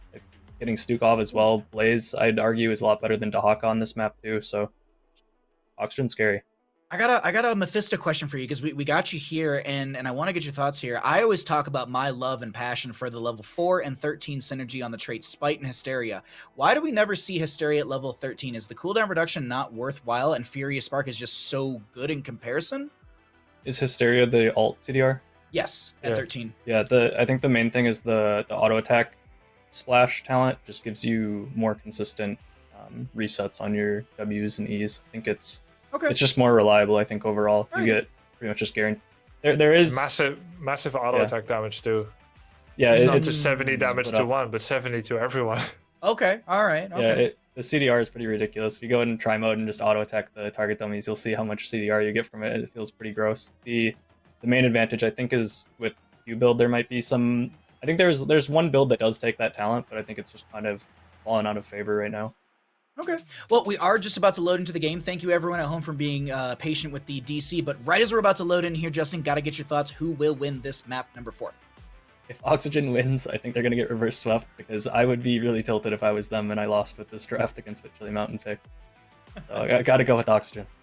Alrighty, Justin, thank you for your breakdown analysis. We'll see you after map number 4, because we are here into Infernal Shrines. On the left-hand side, Chili Mountain with a large hill to climb. Maybe even, dare I say, Grubby, a mountain to climb. We got Max That has no chili. We got Max Passion on the Anubrak, Azraed on the Chromie, Banana on the Brightwing, Make on the Tychus, and Burgult on the Dahaka. I can't wait to watch back the VOD and just please, like, all the comments about how it's not a good joke. But what's happening here is we got Oxygen in the red, we got Vince on the May, Nasmus on the Blaze, Lunar to be played by Draded, Madara on the Mephisto, and Heavy on the Stukov. I agree with Justin. It's definitely looking good for Oxygen. I like what they've drafted. I'm a fan of Mephisto as well. I think that they've got the tools, the tools and the know-how to be able to take down Chili Mountain. But what do you think, Grubby, as we have a little mid-lane scuffle? There's a pretty good one-shot on the side of Chili Mountain. And you've got potentially either you've got Slowing Sands, which is altogether just really good on the objective, or you can do Temporal Loop on Mephisto when he ports in. He's got to, of course, be careful with portaling in. No drag tongue, so Lunara may be able to get out. No, she's trying. Okay, she does make it out. Drag tongue is still on like 8 seconds cooldown, so totally fine. I think it is a good draft. I think Oxygen's draft is easier to play. Chili Mountain does have a good thing going. They've got kill potential. There is a chance. Just based on performance so far in the series, I'd say Oxygen anyway. Oxygen anyway. Alrighty, alright. It looks like we're all kind of in favor of Oxygen. I'm looking at the minimap. There was a drag connecting onto Blaze, if I'm not mistaken, in that top lane. Mephisto will be rotating up there as well. And it seems like Blaze is able to, like, casually 3v1, looking at the minimap and looking at his health bar. Like, Blaze's health bar is still full. I'm actually surprised that any sort of mass rotation to top didn't yield any pick into Nasmus. He's looking, I think he tried to get the phase shift interrupt as there was an invade. Max Passion onto this point with the Anubrak. Heavy trying to heal up. He is going to go down. It's a trade. Actually, it's not a trade because Brightwing does fall as well. Make low chasing on to Burgult, or not onto Burgult, onto Draded. There's a drag from Burgult. Mephisto. Oh my god, it's just everyone is falling for one singular camp. Nasmus has rotated down. There's a jet propulsion from Blaze. And what was this engagement? A 2-for-1, and Oxygen comes out on top with a solid chunk of experience and a camp in mid. So the global team arrives first, 5v4s. Blaze fails the interrupt on either one with the jet propulsion attempt. Wow, close. And you would think that Chili Mountain should then win that 5v4, but they actually lose, trading 2-for-4. Funny fact though, Chromie's Sandblast Echo always shoots if she winds up her Sandblast, even though she can be interrupted or even killed before she procs her main Sandblast. The Echo ends up firing anyway, and that's the thing that killed the 95 health Mephisto Madara. Really? Oh my god, that's one that I'm gonna have to mark down in my notebook and check out later on today, because that was just a really cool fight over that camp on the right. And actually, I didn't even realize how quickly we're moving through this map. We've already got our Shrine and top lane activatable. It's gonna be a Frozen Punisher. Make and the rest are grabbing this camp for top a little bit later, but still, this is going to be, well, I mean, we have this discussion. This is actually good timing for Chili Mountain, as they're able to clear in front of their front gate and be safe. Lunara does have a Wisp in the bush with the Sentinel Wisp, so she sees a Nubrak rotating up, and this clear happening into lane, while Blaze and Dahaka continue to do double soak rotation. 7 talents here for Oxygen, and the objective looking good to this red side team. And Maka just straight up walked into the enemy bush as a ranged assassin into a tank. Definitely wouldn't have dared to do that into an ETC. May a little bit slower with her punishes than someone like ETC or Diablo. Nonetheless, it felt like a risky play. He had to run a gun away. Mephisto got some damage in on him. Meanwhile, Chili Mountain is trying to create some space to get enough skeletons. It's a 4-on-4. Vince started to creep up on the flank. Draded, looking to see if Vince will start some kind of play that she needs to follow up on. Mephisto poking out here and there. He does have the Lightning Nova build. He also does have that Trickery at level 7. A little bit of cooldown reduction on some ability resets for Shaded Mephisto, as well as some movement speed with the once you activate the Shaded Mephisto, and then it persisting a little afterwards. But this is going to be first objective. Frozen Punisher, arguably the best Punisher for the map when it comes to siege, team fighting, and overall attempted gain in a lane with said Punisher. 10 talent tiers will be coming up soon. We already have Chromie with the Temporal Loop, as there's no major sort of CC from the Stukov. Or not CC, sorry, Cleanse. I think Temporal Loop is so good, even when you don't one-shot your loop target. Just the fact that you get 300 to 500, or 500 to 700% CDR on your basics, depending if you pick it again at level 20, for that long period of time is really, really good. And it really counterplays Mephisto. It curbs Mephisto's aggression a little bit, Bahamut. A little bit. 500% faster for 3 seconds after casting Temporal Loop, the basic ability recharge, so that's going to be nice for this Brightwing. What isn't nice is Burgle getting chased, but Make does kind of round the corner, and I think that's enough to force back Oxygen. They just want to get their 10 talent tiers. But another, oh my god, are we seeing the same sort of invade onto this camp again, Grubby? Yeah, this is the bullfighter with the red. Actually, bullfighters are super wrong now. So I'm gonna stop that metaphor. I hated it. I saw it once as a kid, and then we realized it's horrible. Anyway, yeah, they were like baiting Chili Mountain. Don't you want this camp again? Don't you want it? We had such a good time here the other time. And Chili Mountain was like, nah, it was good time for you, but we actually don't have good memories from that event. So we're gonna stay right here on our own side of the map. Now, Oxygen is like, what about your side though? Are we invited? And there is no fight for this Khazra Impaler camp yet either. Looking at 10s on both sides, pretty standards. No leaping strike from Lunara. We do have Nasmus getting dove in top, but in bottom lane or mid area, it's going to be the Chromie to fall. If we jump back to Nasmus, I'm curious to see if he can make the great escape. There will be a bunker down from Nasmus. He's able to get away. Really good disengage. And this is once again, like this is what, the second or third time that Chili Mountain has tried to gank Nasmus on the Blaze, and it just has not worked out. Yeah, he's died more on the Haka, which is supposed to be unkillable as well, than on Blaze. And he would die in a 3v1 on the Haka, but not now as Blaze. So that's working out for him much better now. We didn't see it, but how did Chromie die? It was Chromie plus a Nubarak against 4 people, and somehow he wanted to rotate bot via mid. Bit of a mistake there by Azurite.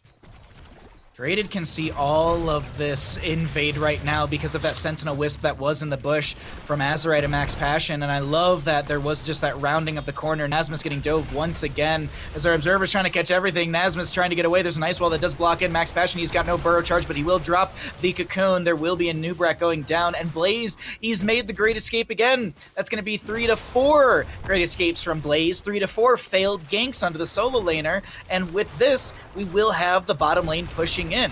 And Grubby, I gotta ask you, because I think this might be a good discussion as we're getting ready for this next shrine, waiting for a Nubrak to respawn. How do you call these gank attempts, and why is it not working out for Chili Mountain? Well, I think when they did it before, they had like Stukov to silence the Haka and get a big slow, 70% slow, and now they don't have it. So maybe that's making it a little bit harder, or maybe Nasmas is more comfortable on his escapes with Blaze. Pretty hard to call it. 3 people to gank a solo laner. Ideally, you would want results.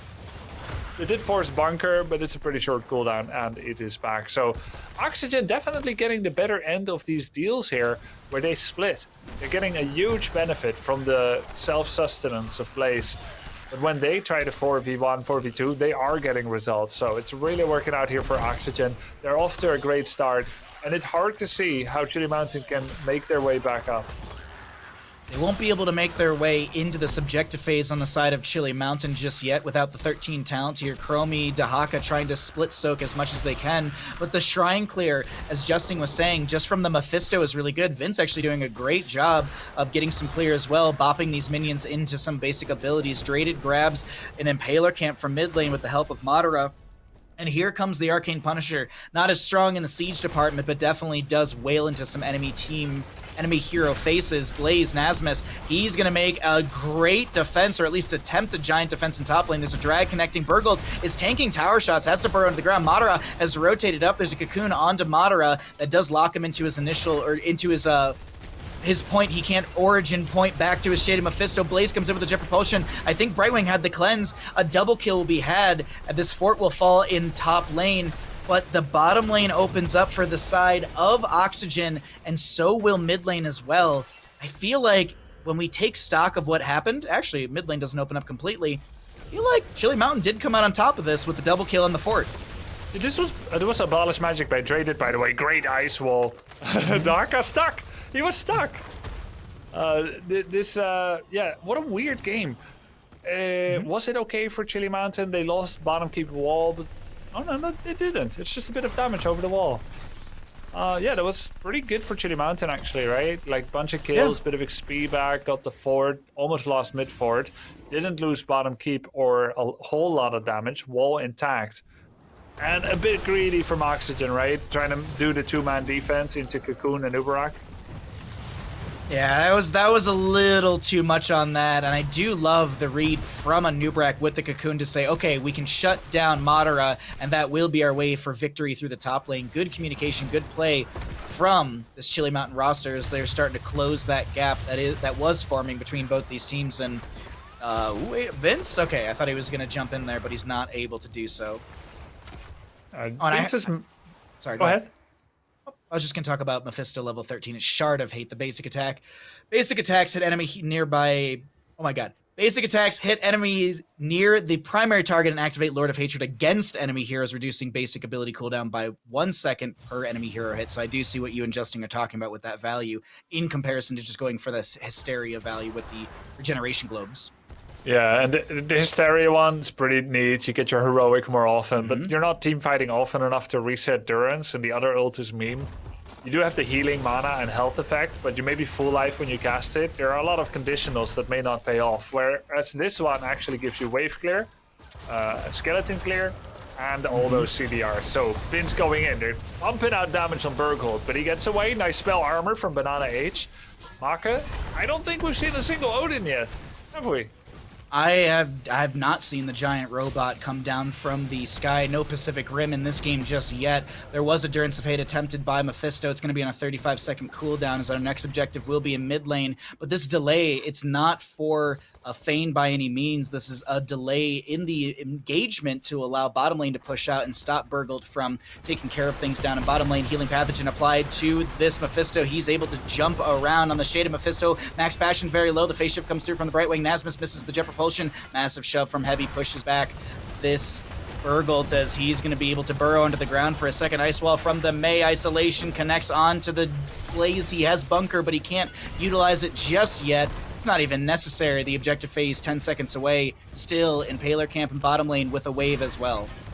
Yeah, let's see. It's actually triple Impaler and a Catapult. That is so much stronger than either one separately, because the Impalers kill low minions, so the Catapult doesn't overshoot too much. Madara coming in, making his presence known. He gets cocooned, but he pops back first. So it's kind of just a deny, but not out of position. The first Odin of the game, PogChamp, as Brightwing is still clearing bottom. She should prioritize the Catapult so that she could leave, and she indeed does leave right now with the phase shift on the Nubarak. May takes a lot of damage. Make pumping out damage. Azurite aiming a Sand Blast for the end of the ice. It's gonna be a lot of damage into Brightwing as she will get popped like a pimple from this Mephisto. It is gonna be the objective phase controlled by the side of Oxygen Esports. I'm sorry for that image. I do have that image now. But it's very fitting, actually. Brightwing in a green pustule explosion. See? And, yep, I see it. I see what you're saying. That was Madara just pumping out damage on the whole team. Seriously. Like, they didn't know where to be. There was the heavy Stukov silencing arm. Great fight there for Oxygen. They've got the Punisher. And now I think you can get a keep with this probably. Right Wing dead for the next 11 seconds. We'll have phase shift when they respawn. This is going to be nice utilization of that Lightning Nova from Madara to be able to hit the gate, the 2 towers, and the drag from Burgolt connects, but that's just Nazma saying, I'm going in right after this. There's Endurance of Hate on the Max Bash, and the phase shift comes through from the Bright Wing. The Mortar Punisher leaping into the backline, but it will not be able to get the kills. Stukov with the Lurking Arm. This keep is getting low. The massive shove to force back Burgolt. The Punisher throws out one more Rocket Barrage, and the the keep will set at 1,432 HP out of 17,000. Chili Mountain looking to chase in hot pursuit, trying to stop Oxygen from making it to the top keep, where there is a significant buildup of push. I think that's a bridge too far. This rabbit has already run down its hole. Chili Mountain could have used that time to immediately push mid fort. I don't know why 2 players are killing minion wave when Anub'arak can beetle tank the fort. You just kind of get a bit of free time push there. Or Anub'arak could have gone bottom lane. Again, ignore the minion wave. They're just waves. You don't need 4 or 5 people for the wave. Use Anub'arak to beetle tank the towers and forts. As you know, Oxygen has to clear the top bruiser. Use that for little 5 to 10 to 15 seconds of pushes. But instead, Chili Mountain plays it very goody 2 shoes. Clear the wave, take the camp. Don't make use of the time. Get your buttons pressed instead of you pressing their buttons. Now we go clear the bruiser camp. And I feel like they're kind of giving away initiative and a bit undaring, ungreedy with some of these macro calls. It is actually just not thrown away advantages, but just misutilization of just the small advantages you can find in these moments. And I agree with you. I think there should have been a split. Maybe Chili Mountain was a little afraid of there being a quick rotation from Oxygen into mid, but it was even talent tiers. Like, I can see where the side of Chili Mountain might be nervous, but you can't play a series like this so nervous and reserved. You need to be able to make some big plays. And look, now that you lost initiative, that means you haven't aggressively defended your mid keep. Like, there's no way that keep should have died before level 20 is reached by Oxygen. 5 members each, and you initially have map advantage pressure, and you lose a fort and a keep out of that. That's what Chili Mountain had. You've got bruiser camp. Everything else is equal. Levels are equal. Enemies running to a known location, and you've got the world as your oyster, and you lose 2 forts. That should be illegal in terms of macro call. But you know, Oxygen, they play the cards that are handed to them. They play them well. And Chili Mountain is certainly not out by any means, but it does kind of highlight some of the struggles that they've had. We've highlighted the struggles for Chili Mountain, and I might have to hold this thought because Max Passion will get scouted out here. Okay, Grubby, I have a question for you. We're getting ready for this Punisher. It's bottom lane. This would win for Oxygen because of just the push potential, and also Oxygen needs a kill or two, but still, what does Chili Mountain need to do? Do they have to go all in? What's the play for Chili Mountain right here, right now? You're not too far behind. If we're looking at a 30% macro situation, you've got 30% chance to win the game if everything goes equal. Like, you've got 1 keep, enemy has 6 forts. Then I say, let's get desperate. But now I think it's like 40-60 or 35-65. You still want a good fight, but any neutral fight is going to be desirable. And I think you got to cocoon one of the front liners and then dive on the back.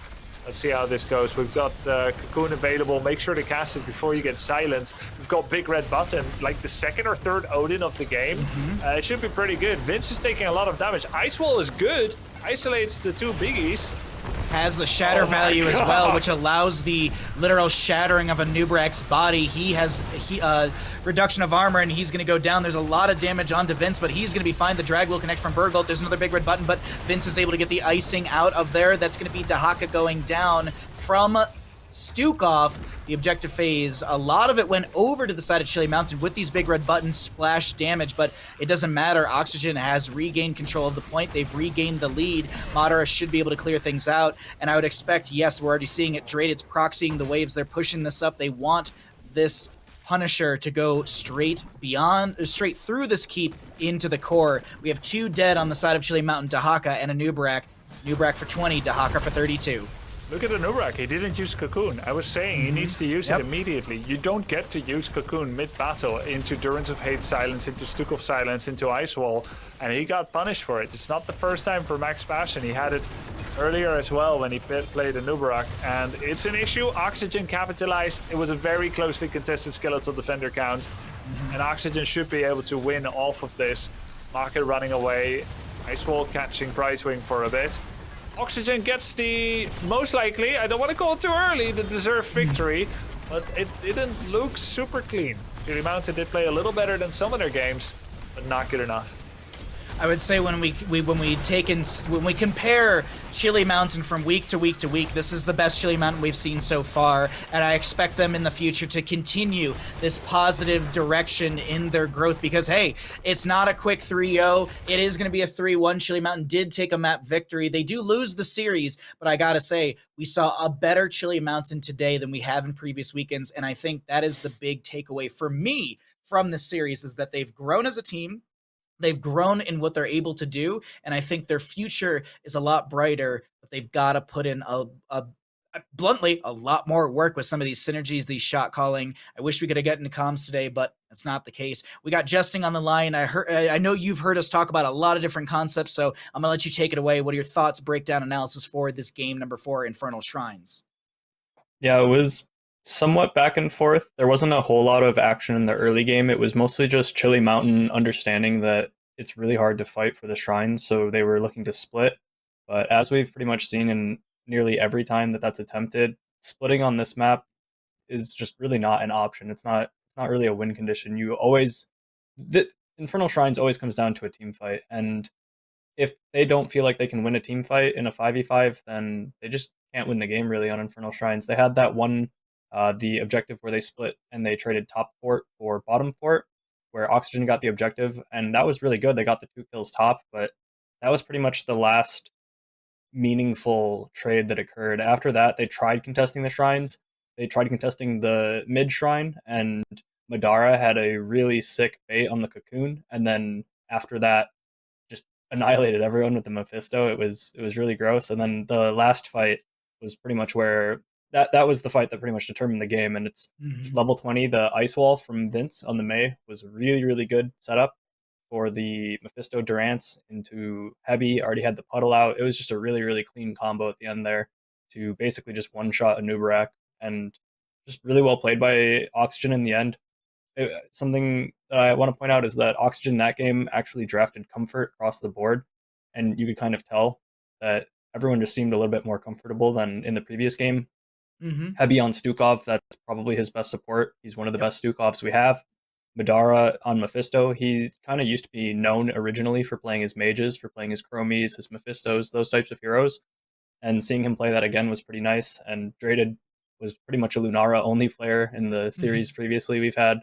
And then Vince looked really good on the Mei. I think that Vince looked a little bit shaky in the previous games on pretty much everything else he played. But the Mei he looked really, really comfortable on and really good on. And he did get target banned on Diablo every game. So it was nice to see that he could play the Mei well. And yeah, Chili Mountain does look better, but Oxygen's still just a little bit better today.